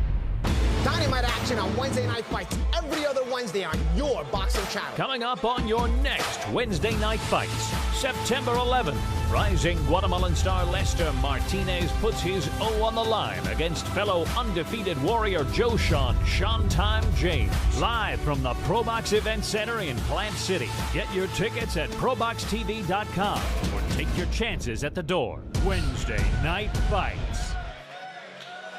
Lester Martinez wants to be to Guatemala, what so many great fighters have been to Mexico. What Alexis Arguello was to Nicaragua. The name you think of when you think of that country in boxing.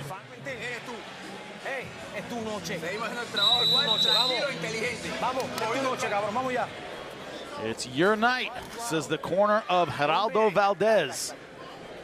Michael Angeletti, as you champs have pointed out, doing better work with the jab in the last round, not overcommitting with those power shots. Now his range a little bit better. Yeah, this is what Angeletti should have been doing from the beginning, using that lead jab and left hook, getting creative with that front hand. Create space and openings. Not everything's landing. Probably none of it is landing that cleanly, but again, you don't want to let Valdez get the confidence to keep getting the salvos off. Stab jab landing nice.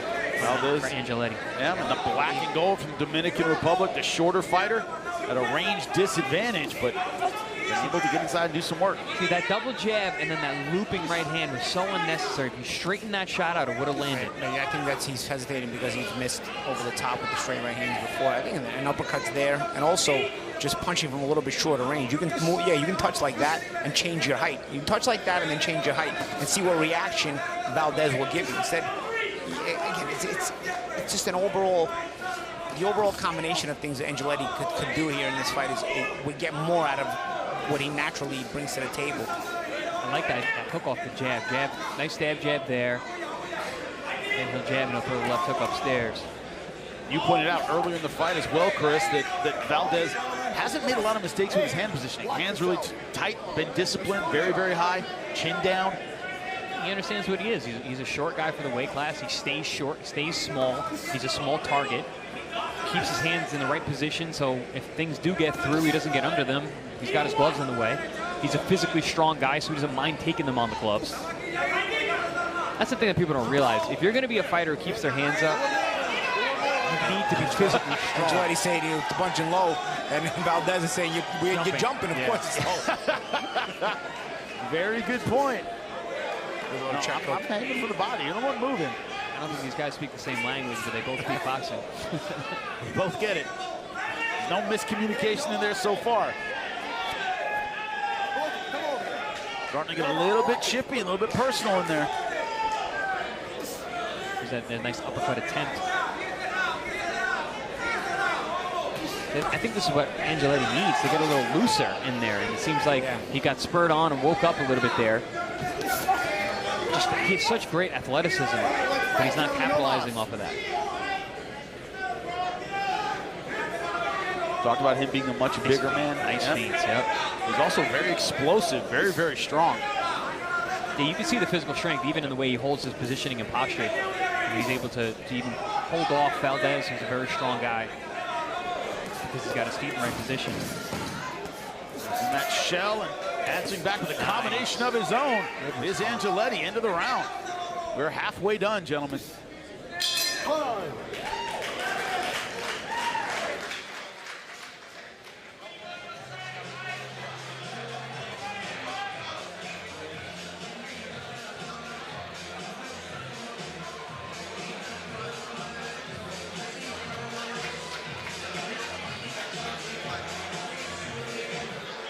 back sharp again. Let's be right in the middle of the ring. Keep doubling your left, and not overshooting, all right? Fight your fight. Don't listen to the crowd. Fight your fight. Looking good. Fight your fight. Welcome back. Taking points. I know what you're saying. I've said the same thing here, Joe. Yeah. So behind the head, that's all. Angeletti talking to the referee about shots in the back of the head.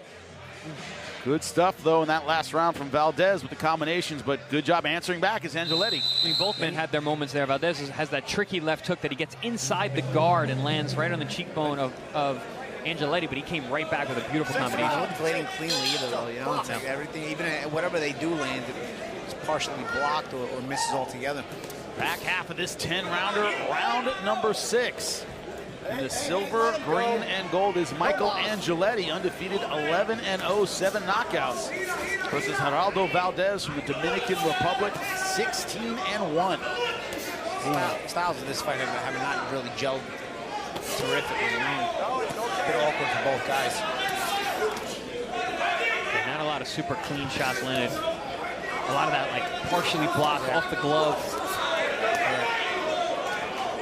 That shows you the strength of Valdez, man. He does have some heavy hands. He punches through the gloves at times.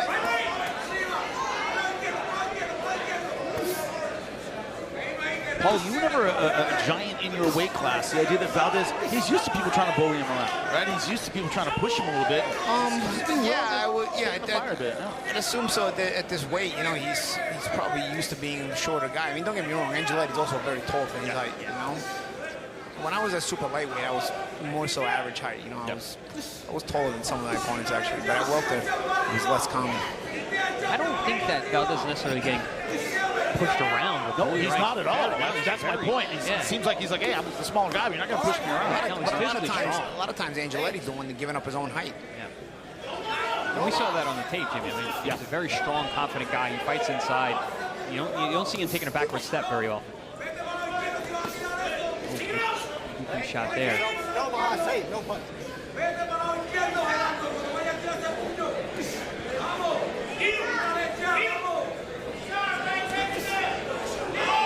See, this range here, this is where Angeletti has all the advantages. Right there, right in that middle distance range, especially with a shorter guy along the ropes.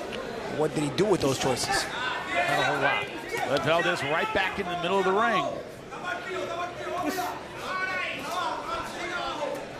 Neither guy's landing cleanly. Both guys seem a little bit frustrated in that.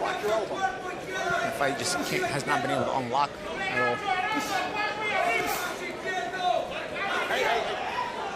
Awkward clinching. You see, it's just one of those fights that the styles have not gelled really. According to the odds makers, they already lost. This is going to be a blowout. I got news for you. Luckily, I don't think odds makers live off their boxing odds because, you know, like I said, this year and last year probably boxing odds makers have actually had to work and they haven't shown that they're that good. Ooh, good hand position there from Angeletti. Catches that left hook. All right, come on. Up in a sharp right hand as well. Ooh, nice. Good angle there from Angeletti, finishing this round really strong. Best. And a body shot.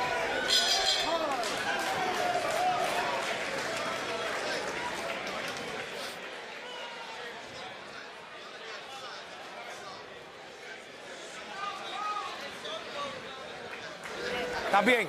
Escúchame. Pon la cabeza, dale, pon la cabeza abajo, pon la cabeza abajo. Ponme la cabeza acá abajo y escúchame. Estás perdiendo esta pelea si tú no aprietas. Vas a perder esta pelea si tú no aprietas. ¿Me estás entendiendo? Te he dicho desde el primer round que tires. Mira, tira a la izquierda, pero del lado izquierdo. Geraldo Valdez, his corner telling him, you got to tighten up or you're going to lose this fight.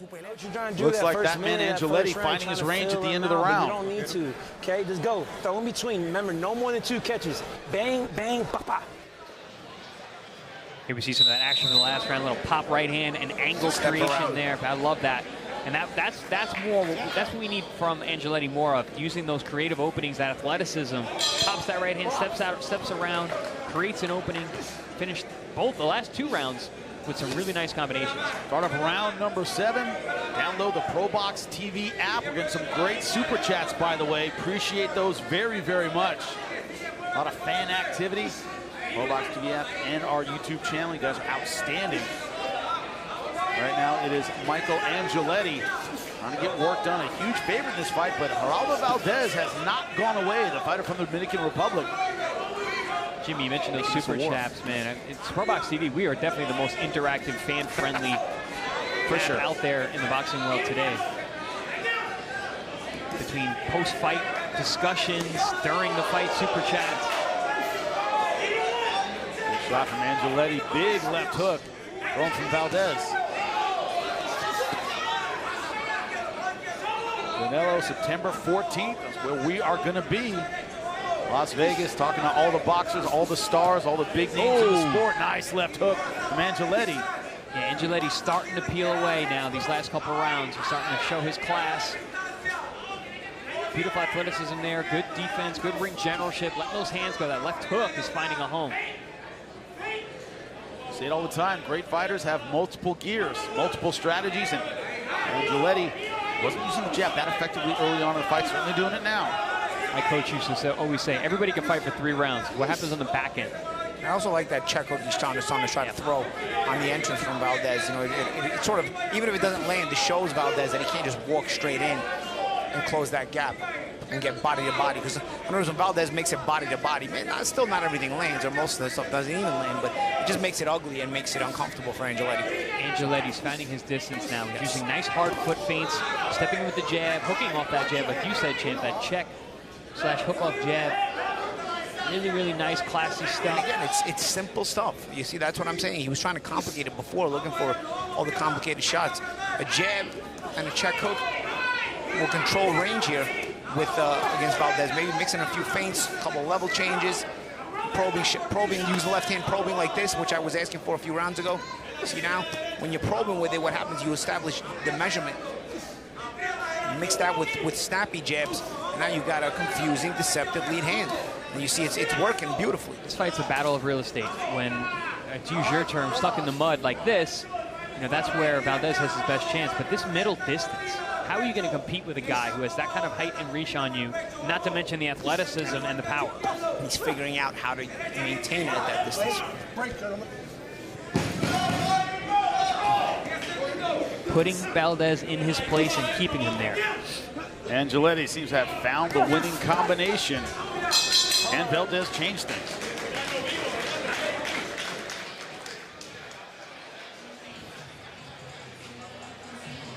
Looking at Jimmy talking about some of the super chats. I'm looking at the chats over here. Jaguar 1314 gives $5, and he says, "Oh."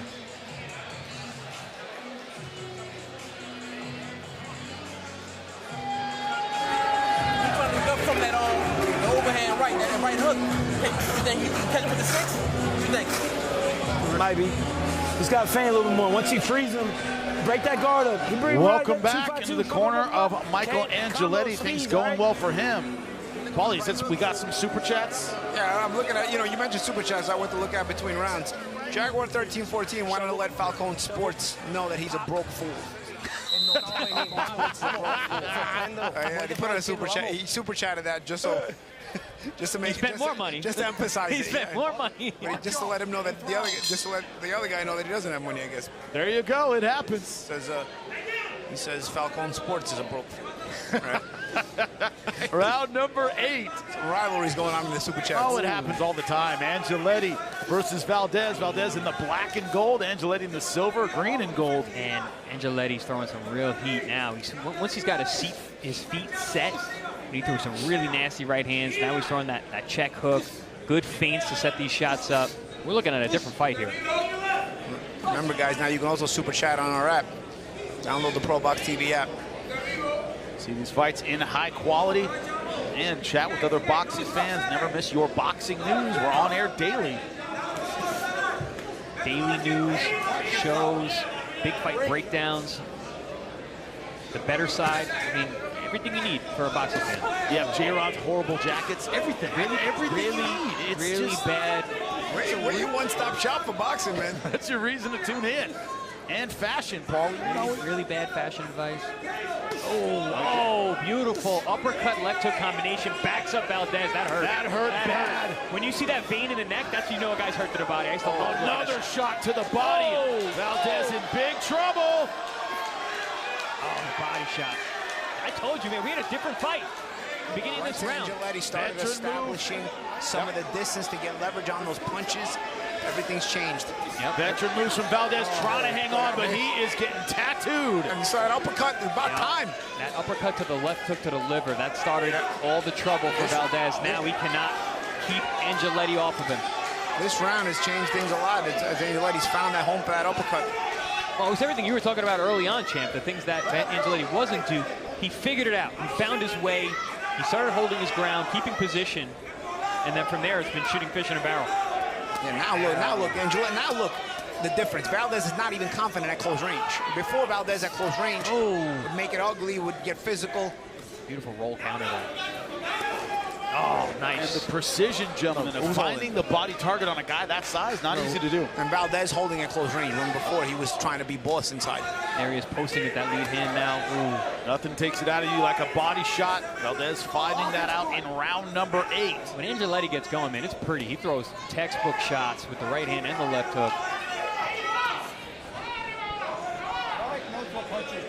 Now the smile on Angeletti, he knows he's growing in confidence as well. Showboating a little bit. At this point, he's in the groove. Yeah, he realizes he's breaking his opponent. He's found something. The body shots that have finally slowed Valdez down. But Valdez will see the end of round number 8.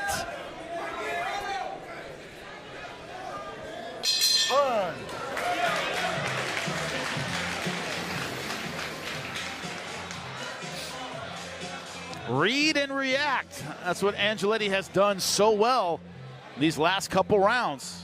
It's paying dividends. Yeah, I mean, that was a really dominant round from Angeletti. You know, here we're going to see that uppercut, left hook to the liver. That's what had Valdez in a world of trouble. That was the first time we saw him back up. I always talk about that neck vein. You see that vein bulging? That means your body's hurt. And Angeletti kept going. And he sure was. Beautiful stuff here, really picking his punches, got Valdez pinned against the ropes, and that's exactly what I was talking about a few rounds earlier. This is where Angeletti needs to be working, and work he did.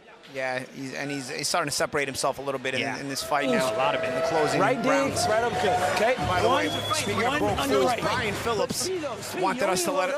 He says, I'm a broke fool. Like They're competing about who is a broker fool. Yeah, awesome. This is a wild super chat going on tonight. Well, you know what? That's the beautiful thing about ProBox TV. It's free. So you can be a broke fool. And B. Paulie said, B. Paulie, like a bee, like a bumblebee, came here from TBV, and that's the GOAT, the Boxing Boys. Nice. Shout out to the Boxing Boys. Shout out to the Boxing Boys. They interviewed Gary Jonas 3 days ago. Check that interview out, guys. They actually just interviewed you and I earlier tonight. Oh, so yeah. That'll be out. That'll be out soon. That's right. Round number 9, this 10-rounder, and Michael Angeletti, gigantic favorite in this fight. Starting to show that in the last few rounds, working the body of Valdez. Almost had a knockdown in the last round. ATL Unanimous Boxing Boxing Sports. ATL Unanimous Boxing Sports has some advice for Valdez. He says, grab him and hold him.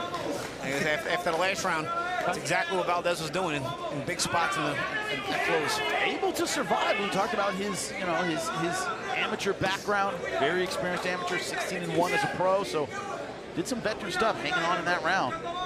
It's so hard to get it back. You talk about fighting in the mud, taking body shots. You can't breathe your stuff. It happens all the time. Especially late in the fight. When you got a guy with the advantages that Angeletti has. He's taller, he's longer, he's more athletic. You know, it starts to wear on you. And Valdez was very durable early, was very adept at catching those shots, but Angeletti has created openings and found the holes. Oh, good body shot again on the right side, back up to the uppercut. And that uppercut is again back. And it opens up the straight right hands too, because now what happens, Valdez he can't just dip low anytime he wants to, because he's got to be leery of the uppercut that Angeletti could throw. So now he stays up a little higher, and it opens up the straight right hand for Angeletti. There it is right there. See, he didn't get down underneath that one. And Angeletti feinted Valdez out of his shoes there. And that's one thing. When you start making movements that you don't need because your opponent is feinting you, it's that much more tiring. And Angeletti, you feel the difference. He's floating. He's having fun. He's enjoying being in there the last couple rounds. Yeah, his body language totally says that. He wasn't enjoying the early rounds. No, he was very uncomfortable early on. But it's definitely found his flow, found his range. This is the guy that we were looking for all night long. You talk about that gel, Paulie, of these two styles. We're really starting to gel for Angeletti, right? Absolutely. Gelling for one of them. Yeah, gelling for one of them. Valdez would like to ungel it a little more. Yeah, Valdez liked it when it was not gelling. Oh, I love that shot. I love that uppercut to the left hook to the liver. Yeah, and what it does, it basically, when you throw that uppercut down the middle, it closes the arms up tight. So you open up the sides. Showing up now in response to those body shots. And you open up the sides, which is, you know, a cleaner body shot. He's hurt bad. Referee's taking a close look at this one. See, ATL Unanimous Boxing. There you go. Hurt bad to the body. Those uppercuts are really killing Valdez here, but it's the body work that has been the difference. 10 seconds left in round number 9. Valdez will see the bell yet again. Valdez is tough, man. Took some big shots these last 2 rounds.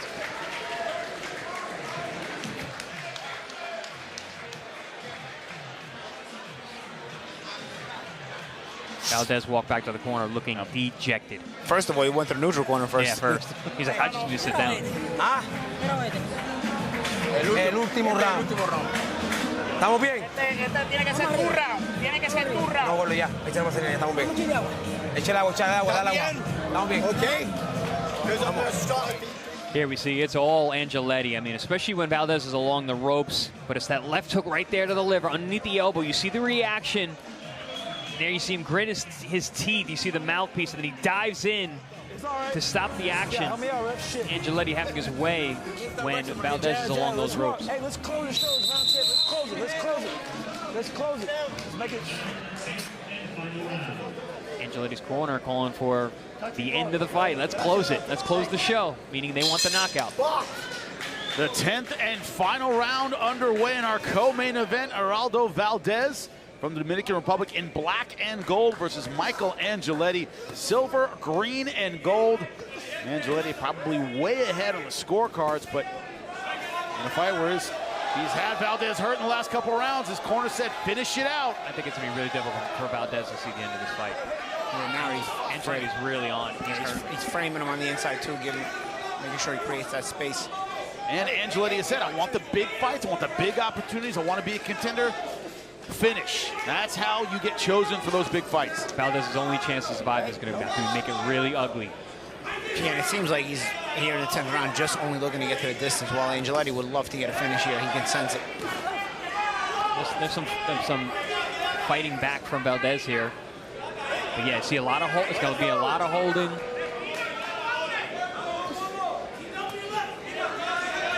Valdez is in 100% survival mode at this point.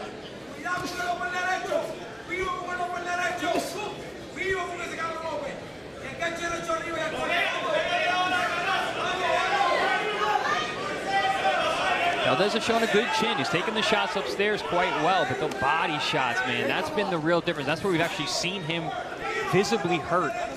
And on a much shorter guy. And that's very impressive, the precision of those body punches. Oh, there's a good deep body shot there. And he set them up in various ways, man. Yes. One of those beautiful ways was by using the uppercut with the right hand to set up the left hook to the body.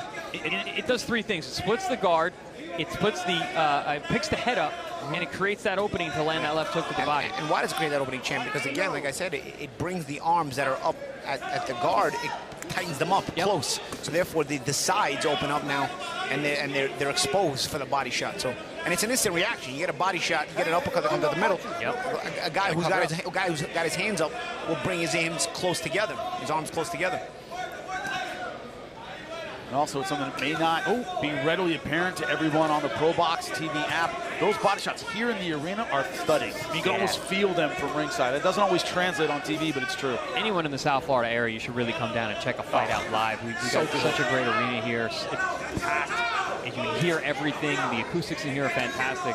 Not a bad seat in the house either. The energy's great, man. Fans here love it. Look at the combinations from Angeletti having fun in this final round. Listen, I got to tip my hat to Valdez. He's a tough cookie, man. He got hit with some big shots tonight against a very, very talented Angeletti.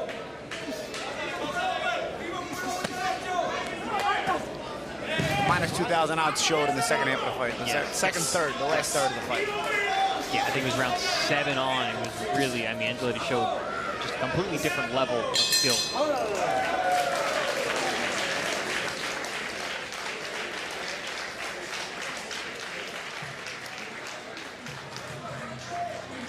Lester Martinez, of course, outstanding super middleweight, 168 pounds, has looked absolutely fantastic.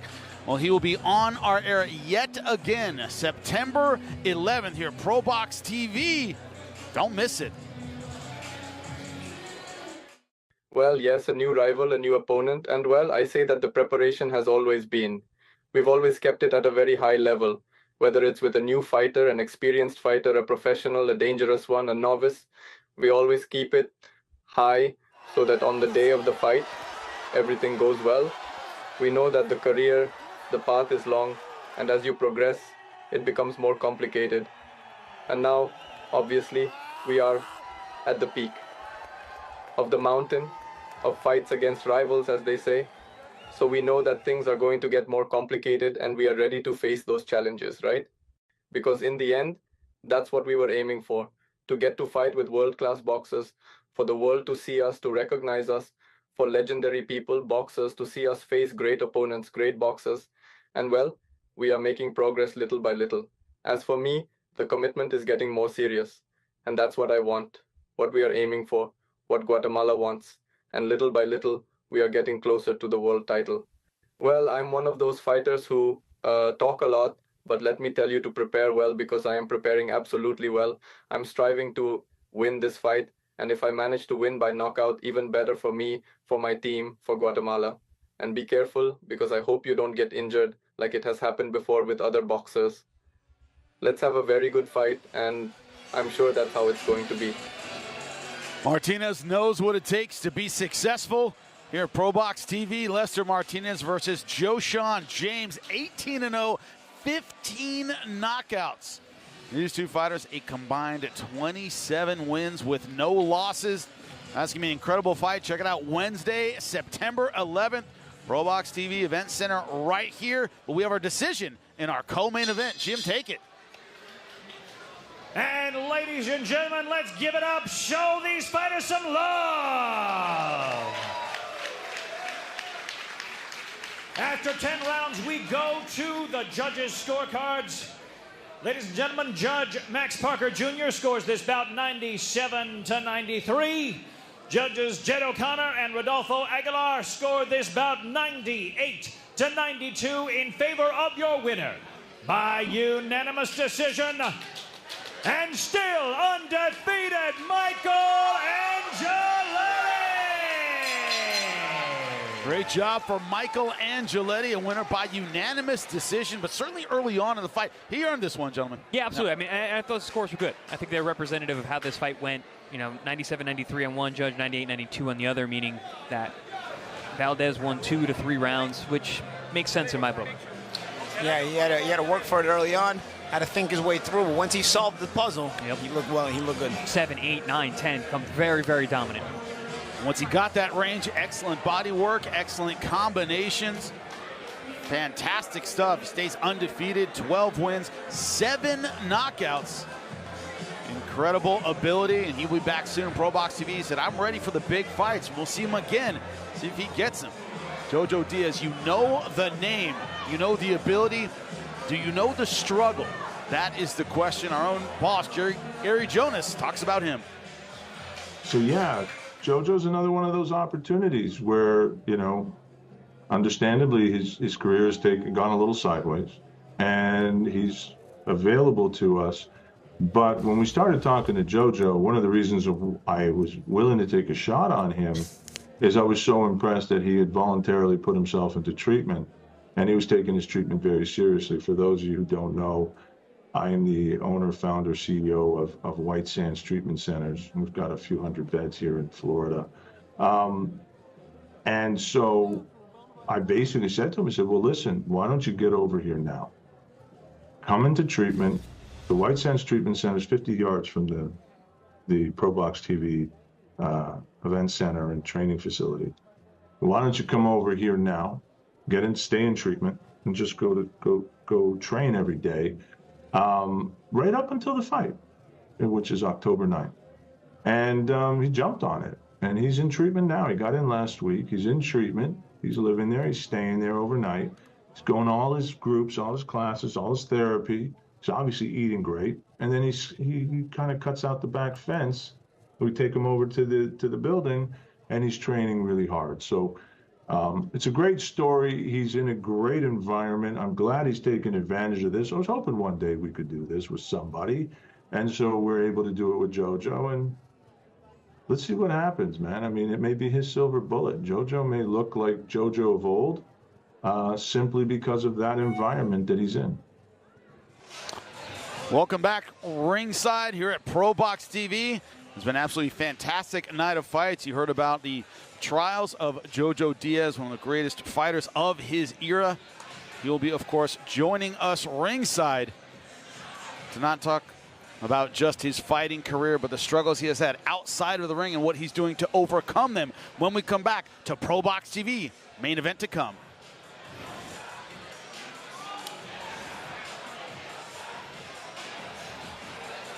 Night Fights. Dynamite action on Wednesday Night Fights every other Wednesday on your boxing channel. Coming up on your next Wednesday Night Fights, September 11th, rising Guatemalan star Lester Martinez puts his O on the line against fellow undefeated warrior Jeison Showtime James. Live from the ProBox Event Center in Plant City. Get your tickets at ProBoxTV.com or take your chances at the door. Wednesday Night Fights.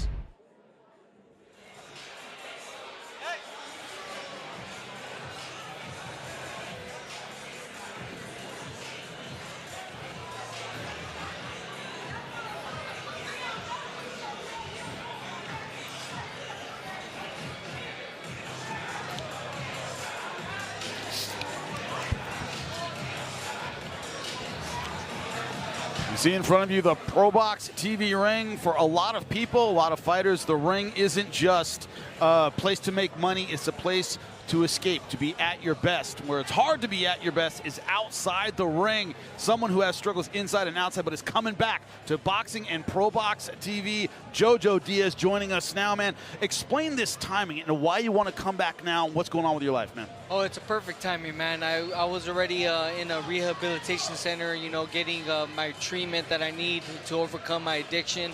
And I ended up getting a call from Robert Diaz and Greg stating that they have a rehabilitation center and they could actually give me a fight as well.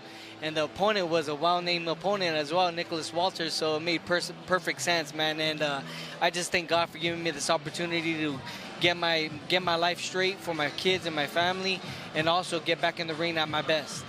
Champ, first of all, I mean, welcome to ProBox Arena. Really happy to see you and meet you over here. Looking forward to calling your fights too. I mean, that's really cool too. You know, talk to us about like what was that moment where you're like, man, I gotta fix this. I gotta get this right. I gotta get back in there. Oh man, it was after the Oscar Duarte fight, man. After the Oscar Duarte fight, I started drinking again. It got to the point where I was drinking 2 weeks, a week before my fights, every single fight, man. How are you making weight? I wasn't. I wasn't making weight, man. That was the thing, dude. So I was still battling that demon, man, in me, and I'm just very, very fortunate that I'm getting this opportunity to actually be at my prime still at 31 years old and be healthy 100% for my next fight. You know, at ProBox TV, Jojo, we've been slowly growing the level of the fights we've brought here. Always competitive, always fun fights. We've had guys who've gone on to become world champions. We've had ex-world champions. Tonight we have our first showcase where it's going to be two former world champions against one another in our main event. For the first time, it's going to be world champion against world champion, ex-world champion against ex-world champion. Now, you know, you bringing up Nicholas Walters, it's ex-world champion against ex-world champion, so you're sort of following in that footstep as well as the channel grows and we're bringing in quality guys. Oh, absolutely. I mean, ProBox TV, man, is bringing some great fights, and I'm excited to actually be performing here on this television broadcast. And Nicholas Walters, I mean, I grew up watching him, man. Yeah. So and he looked good on his fight here. He exactly, upset man. Joe Adorno. Yeah, exactly. He's a good fighter, man, and I know that this is a perfect time, and God is placing me at this moment for a reason, and I know I'm going to be on my best, and I'm going to come out victorious October 9th.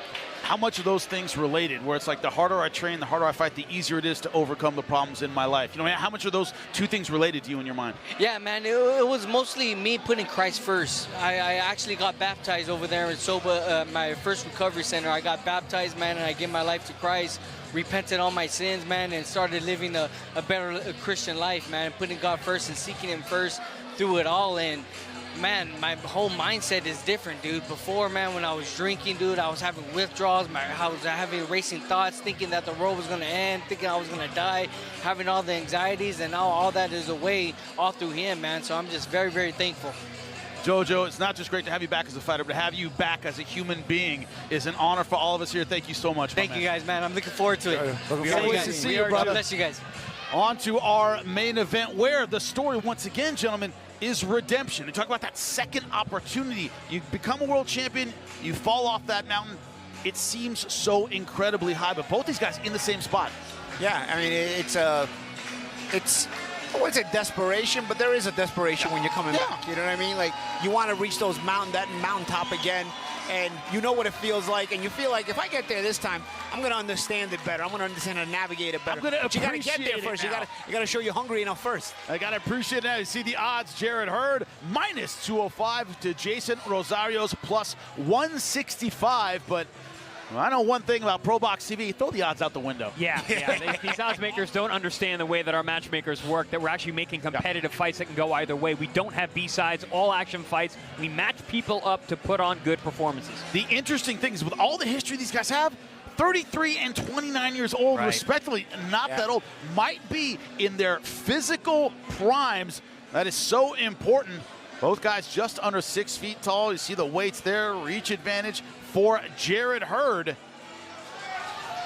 Can they reignite their careers at middleweight? Jim, get our main event going.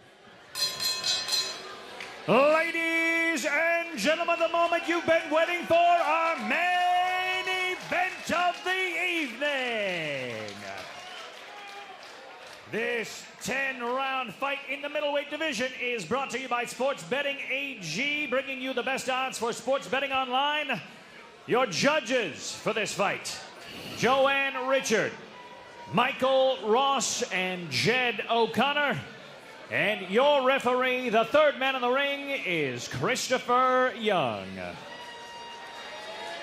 Introducing to you first, he fights out of the blue corner. He wears the white and green with gold trim trunks.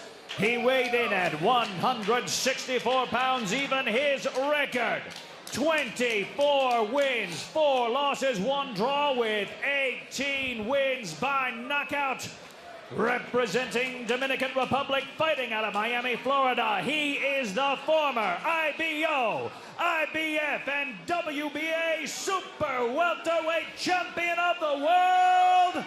Bienvenidos, Jeison Banana Rosario.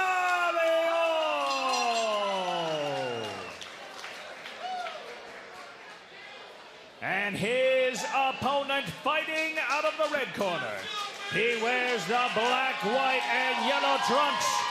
He weighed in at 162.4 pounds.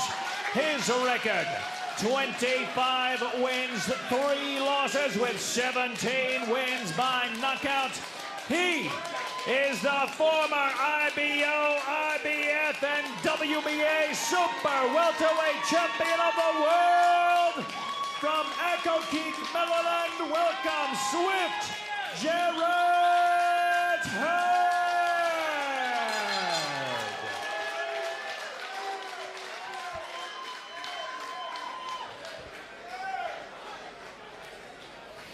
Okay, gentlemen. All right, I can say here legal here, I can say illegal here. Gentlemen, I need to remember a few things. First off, don't hit the referee. Fight hard, fight clean, touch him up. Someone joining us at the desk right now, and a man who knows Jeison Rosario well, knocked him out in 2021. Erickson Lubin, great to have you with us, my man. Thanks for having me. This is, as you said, Paulie, desperation. I don't think it's too strong of a word. I think both guys feel the pressure of an impressive performance tonight. When you're on that comeback trail, you're trying to prove that you got what once took you to the mountaintop. And now you get to that sort of 50-50 fight on that comeback trail. Well, you know, there is pressure, man. I mean, you gotta now prove that. You know, you've gotten your comeback opponents out of the way. You gotta prove it now. You gotta win here, and you're looking at a possible world title fight. Jerrett Hurd in the black, white, and yellow stiff jab to start out. Jeison Rosario in the white, green, and gold. We used to have the Last Chance tournament on our air You know, this is kind of a last chance opportunity. This is a win or go home type situation for these two guys. The winner is in title contention. The loser may need to pack it in. And they were world champions around the same time. I mean, Jarrett Hurd lost the world championship to Julian Williams, who then lost that same world championship in his first defense to Jeison Rosario. So, I mean, they were right around each other's orbit.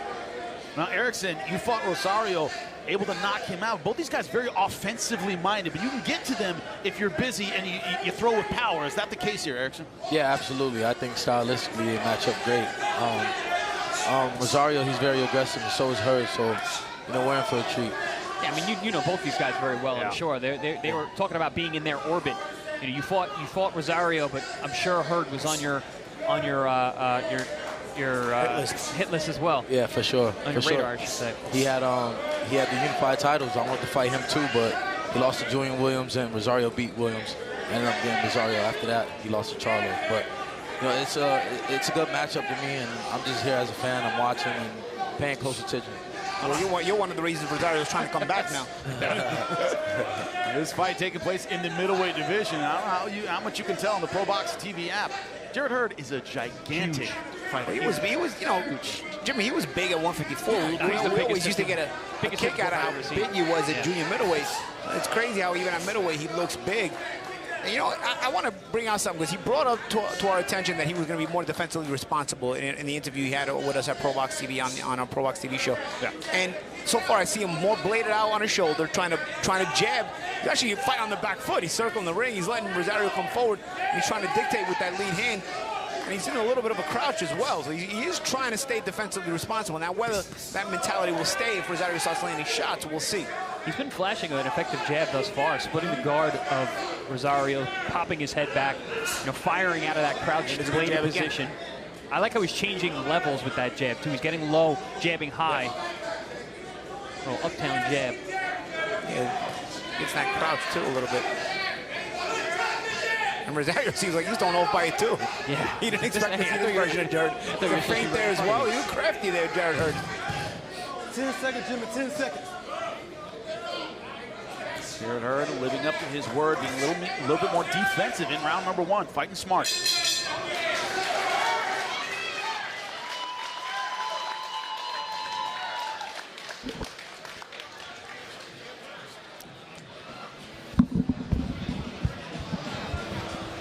El guy, grab his cup.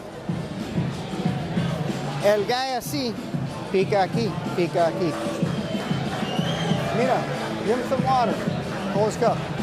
Solo necesita más jab. Bing ba. Double, triple the jab. Pero bueno round. Jarrett Hurd into his corner.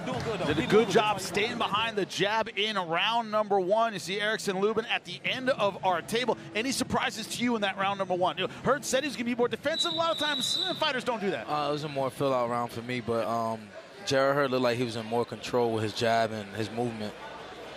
We'll see what happens this round. Bigger man hunching down. As you said, Paulie, I mean, throwing Rosario off a little bit to see somebody do that. Well, especially Hurd. I didn't expect to see that version of Hurd in round one. Leopards rarely change their spots. Usually by the time you're 30, that's how you fight. Yeah, Rosario, when he's at his best, he's a very dynamic offensive fighter. Lets his hands go in good combinations, picks his spots well, has good power, fast hands. Never was a defensive fighter, not a very durable guy. Been stopped 4 times. All of his losses by stoppage. Yeah, repeat jabs from Hurd, too. Hurd has only been stopped once. That was by a cut on his lip. There we see that explosive power there from Rosario. Nice fast jab, landed a good left hook as well.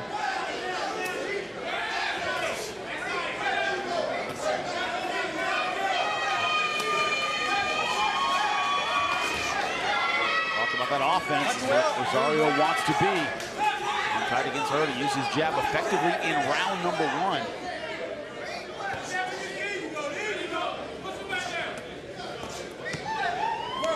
And you see that explosiveness from Rosario. He's still got that. Snapping that jab. Yeah, and you can jab with a jabber there. You know, we've seen Hurd use his jab, you know, very effectively tonight so far. We need to see more of it from Rosario. It seems like he's trying to get it going in this round. as well. You know, the old saying, you can't hook with a hooker, but you jab with a jabber. You get that jab going into Rosario as well, because Jarrett Hurd has got that jab going tonight. It's like it cannot miss. A piston in the face of Rosario. I was going to say battering ram. That thing is heavy. He's throwing a nice, long, stiff jab. We saw that in the first round, and I was seeing it more in the second round as well. You see Hurd almost looking to set up that uppercut, right? Yeah. Erickson, you see it too. Yeah, I see that. And he's hiding it behind the shoulder. Good shot, good slicing right hand over the top there. You see, like you said, Rosario bent over that front foot so much. Open for the uppercut, open for those slicing right hands over the top. Yeah, he's front foot heavy here. He's falling in. Yeah, and just coming in the front door. Good shot there. Tempted, just fell short. Watch him out, let him go. Let him go. Two veteran fighters, both former world champions. 154 pounds, trying to get back on track here at middleweight. Our main event here at ProBox TV. Don't forget, download the app. Never miss out on your boxing news or Wednesday night fights. Talking about how Hurd has been fighting more defensive posture, fighting out of that crouch position, using that jab. I want to see what happens when he gets hit with a clean shot. Yeah, well, does he keep that up, or does he go revert? That's the real tell. But right now, I tell you, there's a couple of shots there. Good left hook there from Rosario. Rosario trying to walk through the jab and get his offense going. Beating up a little bit at the end of round number 2.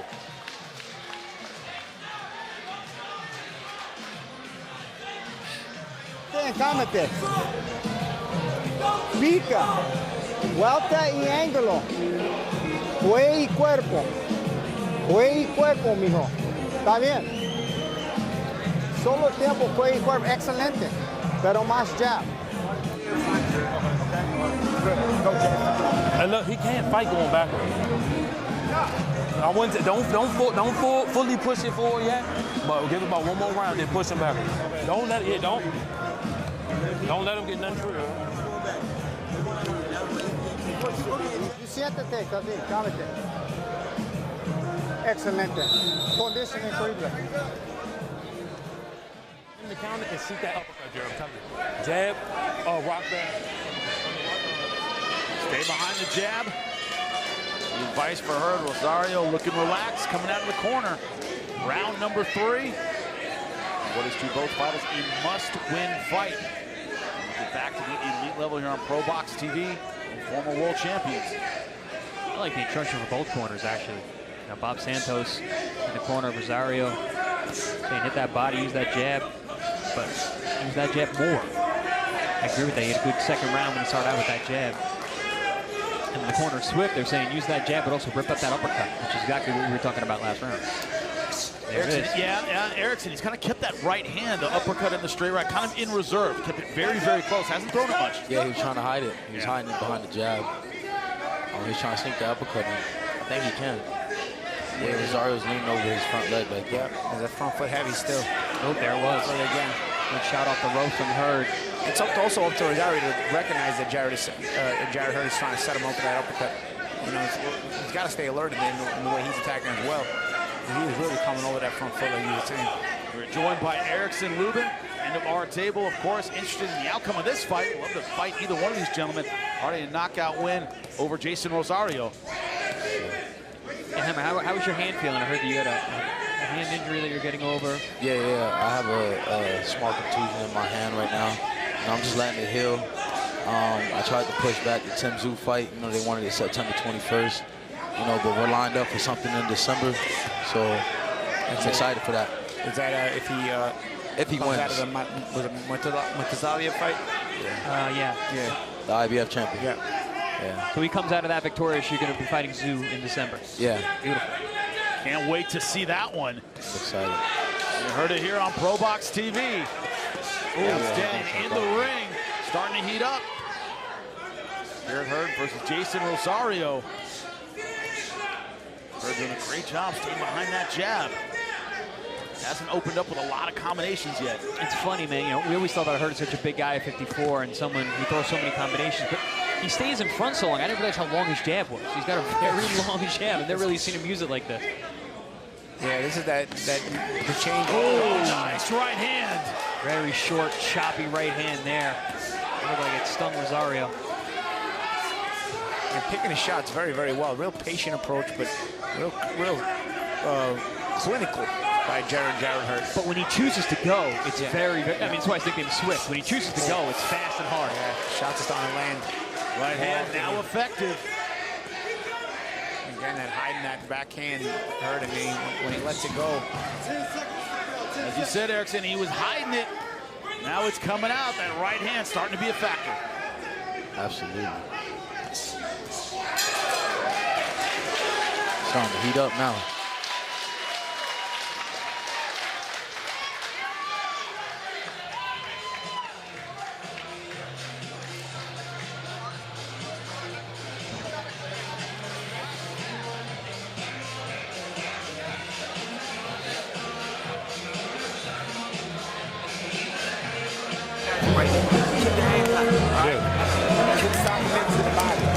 You feel it? Hey, that up is there. You gotta shoot it. You gotta shoot it. Don't force it. The corner of Jerrett Hurd. Starting to open up with the right hand. Good combinations that last round, champ. Yeah, there's that nice chopping right hand over the top, and that real short one. That was a nice punch selection right there. Overhand chop, and then boom. Oh, yeah. That was a good shot. Nice adjustment on the fly from Jerrett Hurd. Starting to let off the chain a little bit, Erickson. Starting to throw those right hands, doubling them up. Great stuff from Jerrett Hurd. Taking on Jeison Rosario, round number 4. There's going to need to be some adjustments they've made from Rosario. Oh, yeah. And one of them, the one symbol one you would think you would use is the one I said a couple of rounds ago, which is you start using your jab, like right there. You can jab with Hurd. But even when he jabs, I mean, it's almost like he's shot. He's got no legs, champ, right? It's like he falls over his front foot even when he's jabbing. Yeah, the balance of Rosario is not looking good. Every time he throws that jab, look at that Pez dispenser, head popping right back. Push up. But even that more, it's the feet. It's the heavy plodding feet falling off balance.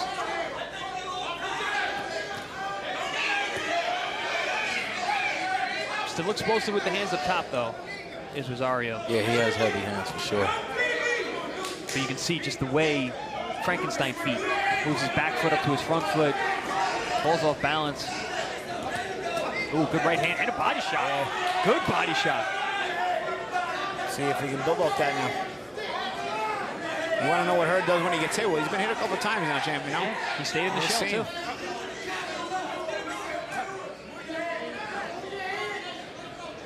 You mentioned their ages, Jimmy. They're not old guys, but they're older guys in our sport. But this is a good pace for both of them who haven't been that active.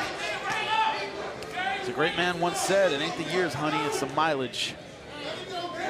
Both these guys have miles on them. As you pointed out, Rosario, all of his losses have been by knockout. He's looking more humble now with his hands, letting combinations go. This is where Rosario is dangerous, because he is dynamic with the kinds of punches that he throws, the combinations that he chooses. Of course, Erickson moving at the end of our table, knocked out. Rosario, what surprised you about his punches, if anything, when you faced him? He has good punching power. I didn't think he was very technical or nothing, but I just knew he could punch. Yeah, he won the title by knockout of Williams, right? Yeah, he did. 5th round, I want to say. It's beautiful stuff. Oh, nice roll counter there with the uppercut from Hurd. Again, hiding that right hand, that backhand behind the shoulder, rolling around with that counter. Yeah, Julian Williams beat Jarrett Hurd, and that was a brilliant performance. That was a career best performance. He really boxed well. Locked on. He was in camp with us, Danny, and sparring with Danny Jacobs, and I mean, he looked phenomenal in camp. And I saw it right down. This guy's going to be world champion soon. Sure enough, his next fight was Jarrett Hurd.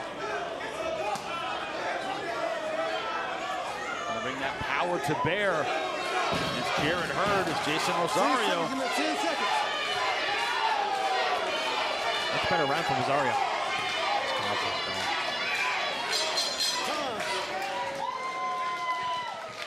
As the jab has gone down, Rosario has gained in confidence, it seems.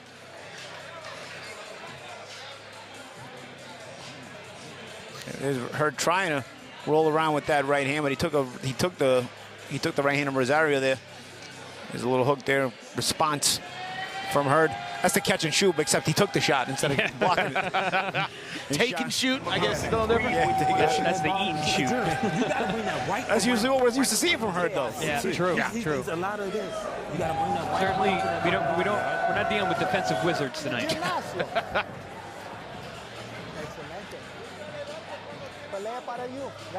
ProBox TV, round number 5, ready to start. Jab, juegue y cuerpo, ángulo. Juegue y cuerpo. Perfecto pelea. Increíble pelea.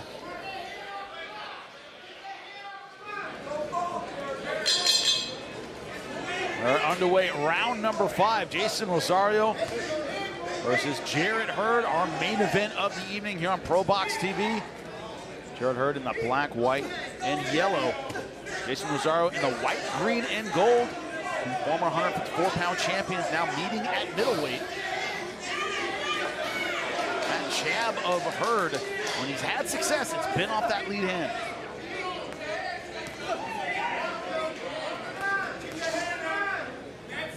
Telephone pole jab of Jarrett Hurd, man. And it's long, strong. See, it pops Rosario's head up whenever he gets it going. There's an uppercut there through the center, now working the body. Oh, nice uppercut on the inside from Rosario. Splits the guard. So a side step from Rosario there as well. Yep, well, that's what the corner Bob Santos was calling for. He wanted 3 angles and hit the body.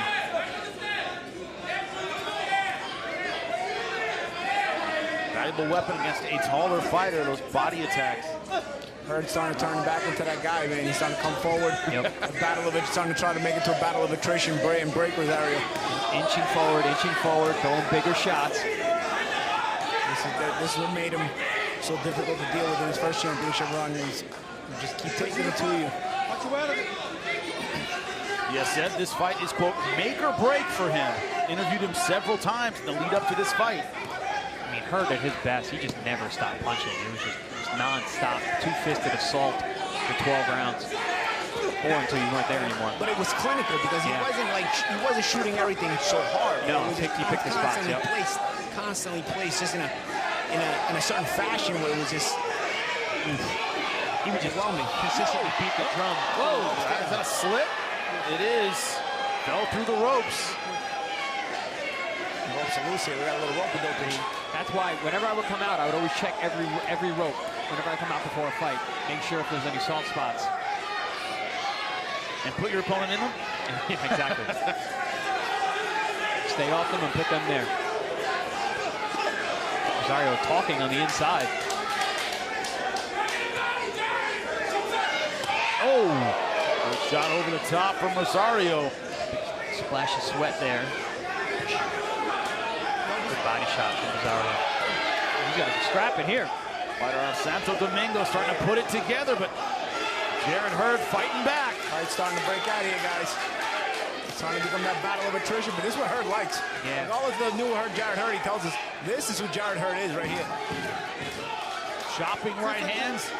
Punctuate the end of round number 5 as we hit our halfway point of this 10-rounder. Oh, wow.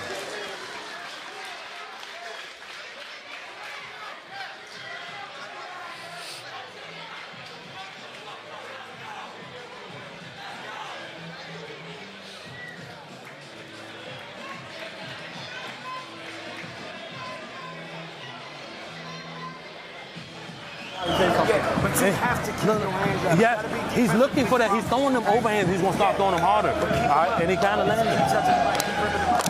He's going down. You got to bring that hand. But you got to be defensive. This was in the previous round in the corner. That's why it was called a slip.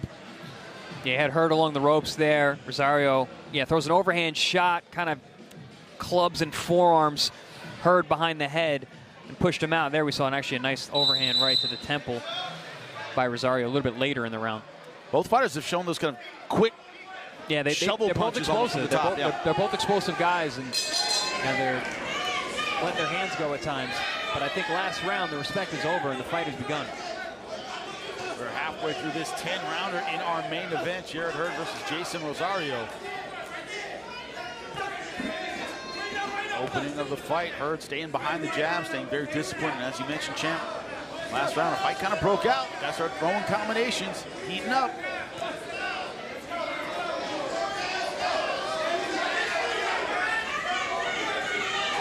See how the second half of the fight wears on now. You know, you would think that the higher pace would benefit Hurd, but it seems to me it's been benefiting Rosario because the jab of Hurd has been the difference on the outside. At this pace, Hurd is able to just touch with that jab all night. Just like that. But in exchanges, Rosario has been able to land some good punches.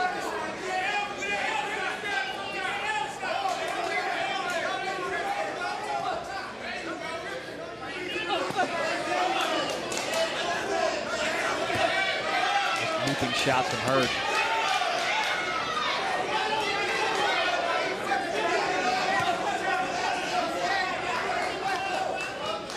Rosario's trying to take away that jab of Hurd by backing him up, forcing him to fight. Let's see a little more volume maybe from Rosario in those times when Hurd kind of does this and kind of goes back to the ropes. Yeah, I feel like Rosario wants the fight to be close, and Jerrett Hurd he actually wants to box a little bit more. I think it'll favor Rosario if Hurd stays right in front of him and take those punches. Rosario's a big puncher. Yeah, you can see the heaviness in the hands. That was a good body shot again that he snuck in there. Yeah, he likes it right there. I want to keep her right there. Yeah. And he doesn't mind where it hits you. He'll hit you in the arm. He'll hit you in the elbow. He'll hit you on the hip bone. Nice short right hand from Rosario. Body shot again. Bang. Once Hurd stops that jab, Rosario gets those hands moving. Yeah, Rosario's having success now. Round number 6, former world champion Jeison Rosario opening up a bit. This used to be Hurd's home. Right now, Rosario's taking control on the inside. Let's see though. I wait for Hurd. He can't help himself. He may start shooting him too. And he's gonna have to. He's gonna get respect now. An amazing main event. Lester Martinez, Roshan James, September 11th. Here on ProBox TV. Right now, we got a great main event. Round number 6, and Jeison Rosario starting to find his rhythm against Jerrett Hurd. Fighter from Maryland, former world champion. Did great things with the jab and now finds himself in a fight. That's where Rosario wants it. This fight's close, guys. Yes.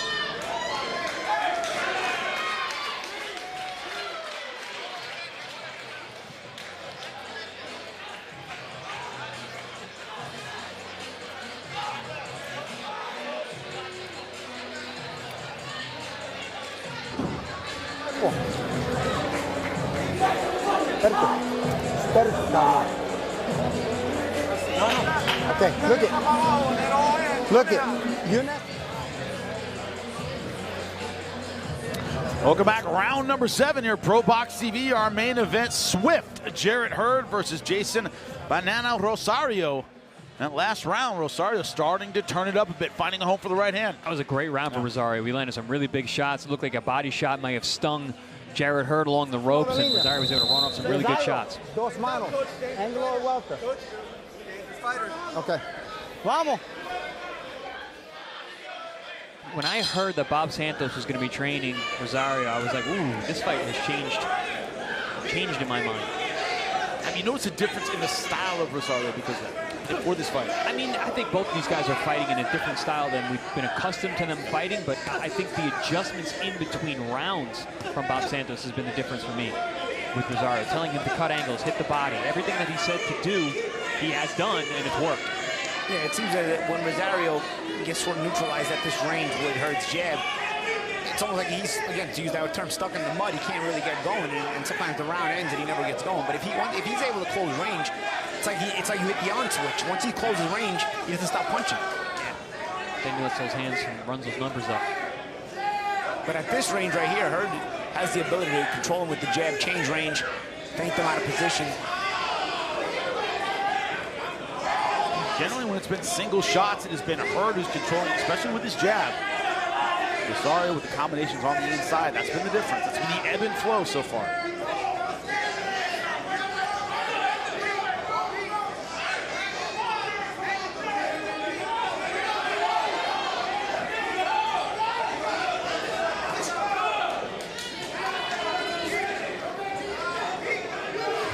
course, joined at the table by Erickson Lubin. You agree with Chris about the adjustments for Rosario. It looks like when he's listened to his corner like that, angling, he's had more success, yes? Yeah, he's had way more success. He's bringing the fight to Hurd now. It's the second half of the fight. It's time for both of these guys to fight now. Both of them have described it as must win. Absolutely. Yeah, Jarrett Hurd doing good stuff with the jab, but not as many combinations inside, Erickson. It seems like when they're chest to chest and close, it's Rosario who's throwing more punches. Yeah, like I said, he's having success on the inside. Hurd wants to keep it on the outside and box a little bit more and use his jab because he's having success with the jab. He really can't miss with it. Listen, both y'all. I said stop, no punch. Let me tell it. Keep it clean, gentlemen, okay? Hurd's not letting the combinations go on the inside. He used to be such a good combination puncher tonight. The jab has been very efficient, but on the inside, he just seems one step behind Rosario. Oh, good combination there from Hurd. Hurd's had himself a pretty good round here. He's had a couple of moments, but overall it's been a good round. Even early part of the round where he dominated with the jab. Rosario tries to steal it back here. When Hurd lets his hands go, good things happen. He just gets caught with his hands in his pockets at times. Looks like both fighters, when they commit, are having success in combination. And in spots, I mean, Hurd has to bring back the old Jarrett Hurd. In spots, he's got to take it to Rosario and back him up.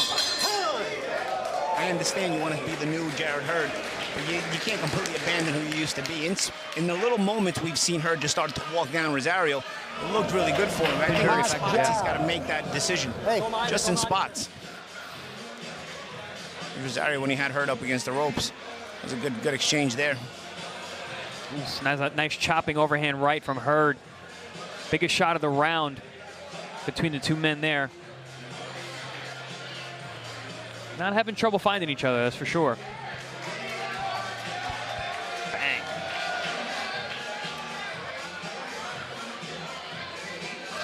Into the corner of Jerrett Hurd. Just to throw, we'll go directly back to your jab. All right? Continue to trust the body. How you feel? Sit. Deep breath. Deep breath. You heard the advice, Erickson. Go directly back to the jab. Go back to what's been working in the fight. Yeah. That's exactly what he wants to do. And we're in a round number 8. Erickson Lubin, of course, joining us at the table. Outstanding fighter. Is going to be taking on Tim Tszyu later on in the year. Can't wait to see that fight. Oh, the hand he heals up very, very well. But Jeison Rosario, a guy you know well, you knocked him out, but looks as though Hurd staying behind the jab, but only throwing in combinations, as Paulie said, he's only throwing in combinations in spurts. This fight's very close. Very close fight.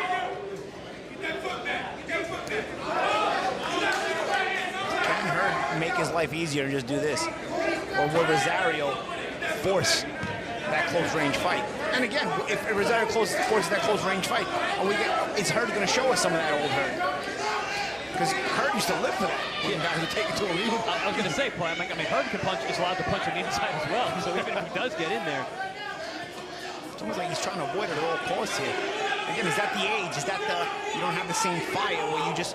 I remember at the end of my career, I was trying to win fights by not losing them instead of fighting fights to win them. I was trying to just be crafty and see if I could get hit as little as possible and try to, get out with a win and get on to the next one.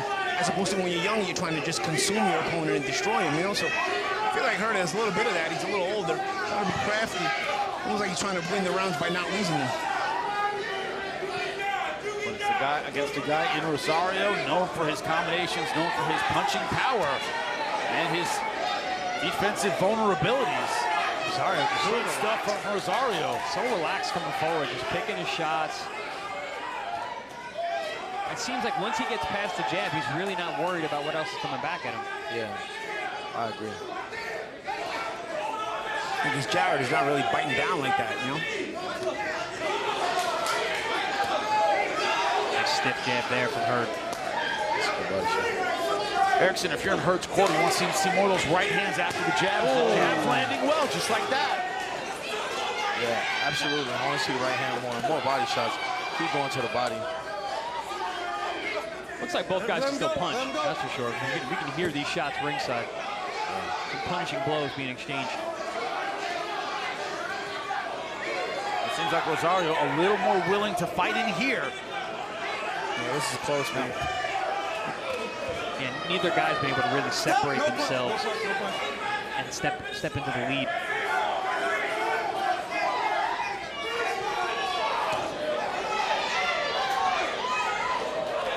Winging right hands from Jerrett Hurd. Rosario coming right back at him. 10 seconds for the bell, 10 seconds. Under 10 seconds left to go in a very, very close fight here in our main event.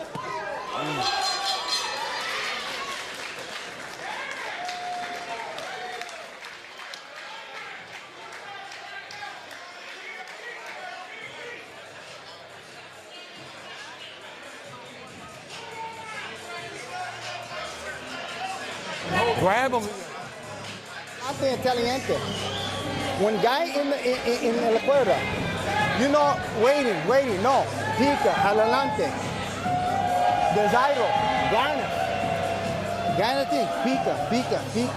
In the corner of Jeison Rosario and a very effective round number 8. You see a nice jab there from Jarrett Hurd. At that range, when he's able to land that jab, he is able to neutralize the offense of Rosario. That stiff, long jab from Hurd has been really effective all night long, but the consistency of its use has been in question. 2 rounds to go in this 10-rounder in our main event. Our guest, Erickson Lubin. 2 rounds left to go in a very, very close fight, man. What's the advice you would give to both guys at this point? Just bite down. It's time to win these rounds and win them convincingly. Yeah, if you want to make one last run at the title, which is what both guys have said, you already have the ex-world champion moniker on your resume, so the chase for a second world title is a little shorter than it is for a guy who's trying to go after his first one.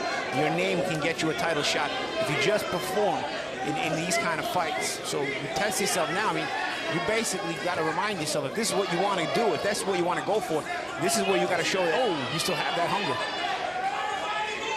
Big shots being exchanged here. Looks like both of their corners told them what we're saying out here. You got to go for it.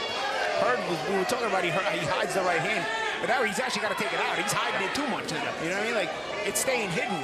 And Rosario throws those overhand rights. There's the opportunity to come back with a roll counter uppercut if that's what he's hiding it for. But he's keeping it way too hidden now, is Hurd. And Rosario is taking advantage with those real choppy right hands. It's funny, champ. You're saying, oh, look, he's setting up the uppercut. He's setting up the uppercut. Was he? Or was he just not punching? He came out once or twice, but certainly not enough for the amount of times he's been hiding it. Hurd's going forward now. This is Hurd right here. Now let's see if he answers it, because Rosario's answering. This was the kind of Hurd that you used to love to see, and he would get excited for this. This is what he would live for. He was very comfortable in this kind of fight before. Can he sustain that attack?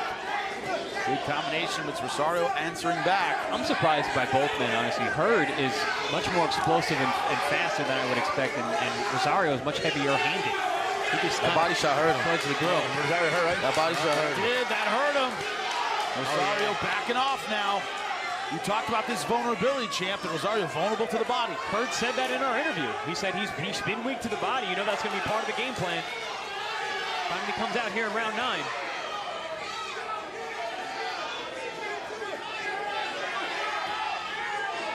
What is that? I know nobody likes it to the body, but some people really cannot take it to the body.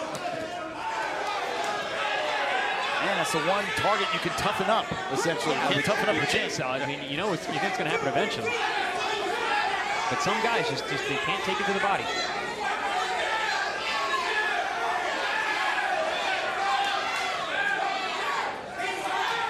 Ooh, nice right hand. Pop and roll. Sneaky one there. Yep, pop and roll. Nice. Ooh, and then Rosario with the overhand. Rosario's not as smooth. He's a bit cumbersome, but he lays him in there too. Hurd opening up a bit in that 9th round. Our question was, can he sustain that aggression? He didn't. He tried it temporarily, landed some good stuff, then went back to the jab. As we get ready for our 10th and final round Last chance for the corners to give instructions. Don't let him hit you with shit and win this convention. This is the last round. This is the last round. Do what I did last round. Yes. But off the jab, a little bit more jab, and finish strong. Don't let him get shit. Don't let him get shit. Don't give him nothing, Jerrett. And don't get hit with shit. Move your fucking head after you punch, all right? Don't give him a motherfucker. It's your last round. Mira, importante this round. Y jab, mucho en el cuerpo. Tiburón. Italiente, pero tiburón. Let's go, tiburón, Italiente. Jarrett Hurd's round a bit more passionate with their advice. When you saw round number 9, I want more of that. Last round, last chance for both of these former world champions. I think both these guys got to go for it here. Yeah, this is where you find out if you really want it. I mean, you came back for this, right? So in a close competitive fight, you don't want to take a chance and lose this last round.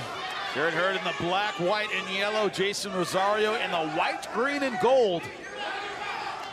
Close fight. Do not know who's ahead at this point. And how hungry you fight this last round will also show a lot in terms of where your intentions are for this quote-unquote comeback.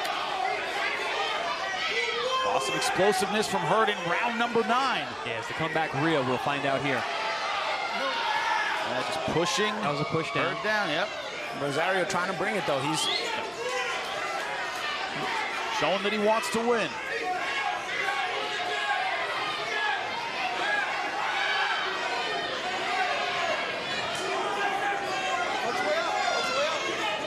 Petite from both men here. Hurd right now fighting like he's got the lead. Rosario pushing it a little bit more. Nice uppercut on the inside from Hurd off the ropes. Is he being busy enough to be able to fight on this back foot like this in round 10 now? Oh, a little chopping right hand from Rosario there. Does a little feint then throw with the right hand. Again, this Hurd is checking out of this fight almost. Yeah, like I said, he's fighting like he's got it won. Right. I wouldn't do that. I mean, this is a hard fight to call. A lot of back and forth rounds, a lot of rounds where one guy looked like he won and the next guy came back and won the next round. And then other rounds that are just hard to decipher. This is a good round for Rosario so far, guys. 1 minute left. Can Jarrett Hurd get it back? But is Jarrett Hurd even getting the memo? There's a good hook there. Ooh, another good combination from Rosario. Hurd backing up to the corner. Oh, nice uppercut and body shot. Nice shot there. Nice jab. Big round for Jeison Rosario here, guys. Yeah, he's really bringing it. Hurd getting hit with a lot of right hands. Also, Hurd not engaging much. He's trying to disengage as more pressure comes to him. 30 seconds left in the final round. If he wants to win this round, he's going to have to fight now. We were asking for the old Jarrett Hurd in these spots, and this is the kind of spots where you need to see it, but once again, it's almost like it's timid. Yeah, we saw it in flashes, but nothing sustained.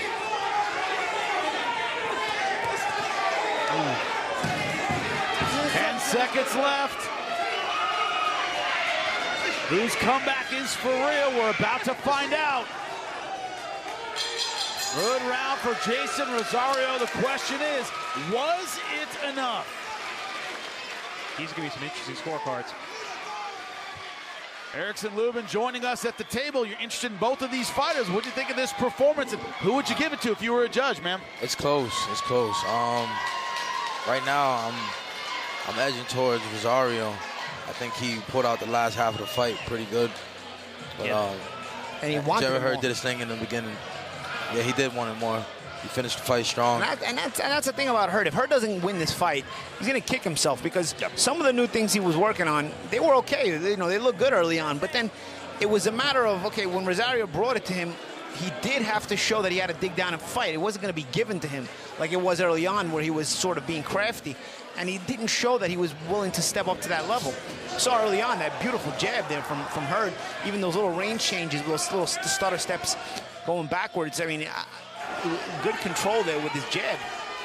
Yeah, I mean, even around 2. He showed a level of boxing IQ and distance control that I wasn't really familiar with from Hurd. But Rosario, man, he just kind of forced the action, moseyed his way in. I think you said cumbersome, right, Jan? Yeah. That's a good description of the tactics that Rosario used to get himself inside. And there were small spots where you saw the old Jarrett Hurd right there, where he starts putting together shots. Even if you're throwing at him, he doesn't care. He's coming forward and ripping into you. But it was just fewer and further between, especially as the fight would wear on. And Rosario started getting at that close range and started to really make his presence felt. Yeah, I mean, both men had success in spots. More activity from Rosario, but some of the bigger, cleaner, eye-catching shots were from Hurd during those exchanges. And when he was able to get the jab, talk about eye-catching, you popping his head up like a Pez dispenser. But Rosario really pushed in the last couple rounds. Yeah, and these last rounds could be big here in the fight. You know, like I said, if Hurd comes up on the short end here, even if it's a draw, Hurd is going to be kicking himself because he kind of just gave these away, especially 10. I mean, 10 he basically just gave away. I agree. Very passive in round number 10. The one job you don't want in boxing is being a judge. People only remember when you get it wrong, but did they get it right? We'll find out. Jim Sorensen will make it official for our main event. Ladies and gentlemen, one more time, give it up for these fighters!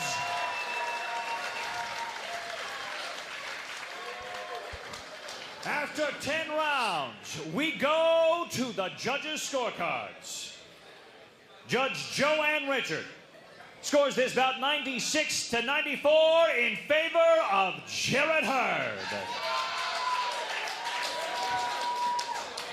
Judge Michael Ross scores this bout 96-94 in favor of Jeison Rosario. And Judge Jed O'Connor scores this bout 95-95 for a split draw decision. I can agree with that. Yep. I can agree with that. Yeah, well, that's what I said too. Remember, I said if Jarrett gave it away, or even if it's a draw, because I could have seen that as well. As I just said, I say he's going to kick himself. Erickson, how big was that 10th round where Hurd just kind of took it off? Yeah, he needed that. He needed that round. He would have won that round. He would have won the fight. But I'll tell you something else. Okay, I'll tell you something else. I said earlier in the night, it's not just that you win this fight, you also prove how much you really want this comeback to end in success and to end at a championship shot or a world title fight. When you're eating at home and you get that call for the fight, I'm telling you, I've been there. You're like, oh, I could do this, man. But then you get in camp and you get in the fight and it's late in the round. You just don't want to push yourself the same way anymore, man. And you can see it in Jarrett Hurd. You see Jarrett Hurd like that, man. Jarrett Hurd would break you. Instead in round 10, he was just waiting for. It's like he was counting the clock. Like, yo, let's just get this round over with. He had no care for winning the round, and it cost him the fight because those scorecards. If he wins the 10th round, he's gonna win the fight. Chris, one of those, can't take your punches home with you. It looks like that's exactly what Hurd did. Yeah, but I think it's all more about what Paulie said. I mean, instead of not even taking your punches home, you left them at home. You left them in the bag. You left them at home. You didn't bring them to the room. You left them on the first go-around, man. You left them on the first run he had. And listen, this is not necessarily a criticism. Jarrett, this is something that happens as you age a little bit. You know what I mean? You have that craftiness. Like I said earlier, you fight not to lose instead of to win. I'm telling you, and that's what Jarrett Hurd was doing. He's fighting not to lose instead of to win. Erickson, we've appreciated you so much. Thank you, guys. And he didn't lose. He did not. He drew. Erickson Lubin, thank you so much. Can't wait to see you fight Tim Tszyu later in the year. But that'll do it for us here at ProBox TV. But September 11th, that's right, Lester Martinez versus Jeison James in our main event. Can't wait for that one. Lester Martinez looking absolutely fantastic in the super middleweight division. It is a division stacked with stars. Lester Martinez wants to be one of those top guys you think of for sure. An incredible night of fights tonight. Ivan Dychko looking great in our heavyweight opener, winning by knockout. And then Kevin Piedrahita putting up a fight, but Dominic Valle putting on a boxing clinic, able to win that one in the super featherweight division. Our co-main event, Michael Angeletti versus Geraldo Valdez. Angeletti finally getting it done halfway through the fight and opening up punches in bunches in our main event. Jarrett Hurd versus Jeison Rosario. Both guys in a must-win situation walk away with a draw. Great night. Thank you so much here at ProBox TV. We'll see you next time.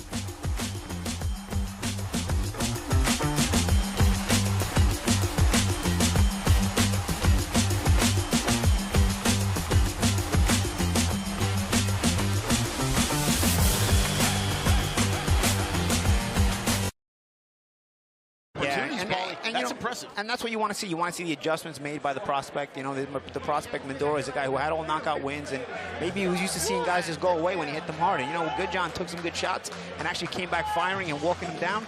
Mindoro had to think back and say, oh, man, this guy's not going away, and he's getting in my face. How do I adjust? Well, you know what? He adjusted very well. Using the defense to transfer to the offense, catch and shoot, and then starting to take that momentum and try to stop him. And he did just that. Yeah, early on, this was a firefight from the start. Mindoro trying to use that length and power. It's really good to body work there. That had Good John in some trouble in the first round. But then along the ropes, that was the place where Good John was able to do some really good work, because the height of Mindoro was not getting low along the ropes. Here we see him again on the ropes again, and then it was champ, that catch that was and it shoot. right there. See, that's where he was having the success, when he had Mindoro on the ropes. He got a little too comfortable, and then and Mindoro was able to use that catch and shoot left hook. And, you know, we talk about the punching power of Mindoro. It takes just that one shot. The catch and shoot hook hurt him, and then the rest of it was just a matter of finishing off Good John. I also like how Mindoro went for it, though. He had his man hurt. He let go with both hands, was picking nice shots. So, you know, that shows some good punch selection from Mindoro. Yep. Good learning fight. Incredible performance from the undefeated Filipino. Jim Sorensen will make it official in the second round knockout. Ladies and gentlemen, this fight comes to a close at 2 minutes, 46 seconds in round number 2 for your winner by knockout and still undefeated, well, John Triggerman Mindoro. Well, let's make it 12 for 12. This one in the second round. Had to dig a little deeper. Had to use that IQ. Had to use that playbook a bit, Paula. You said you got to have different game plans. Yeah. He had to dig into a playbook a little bit.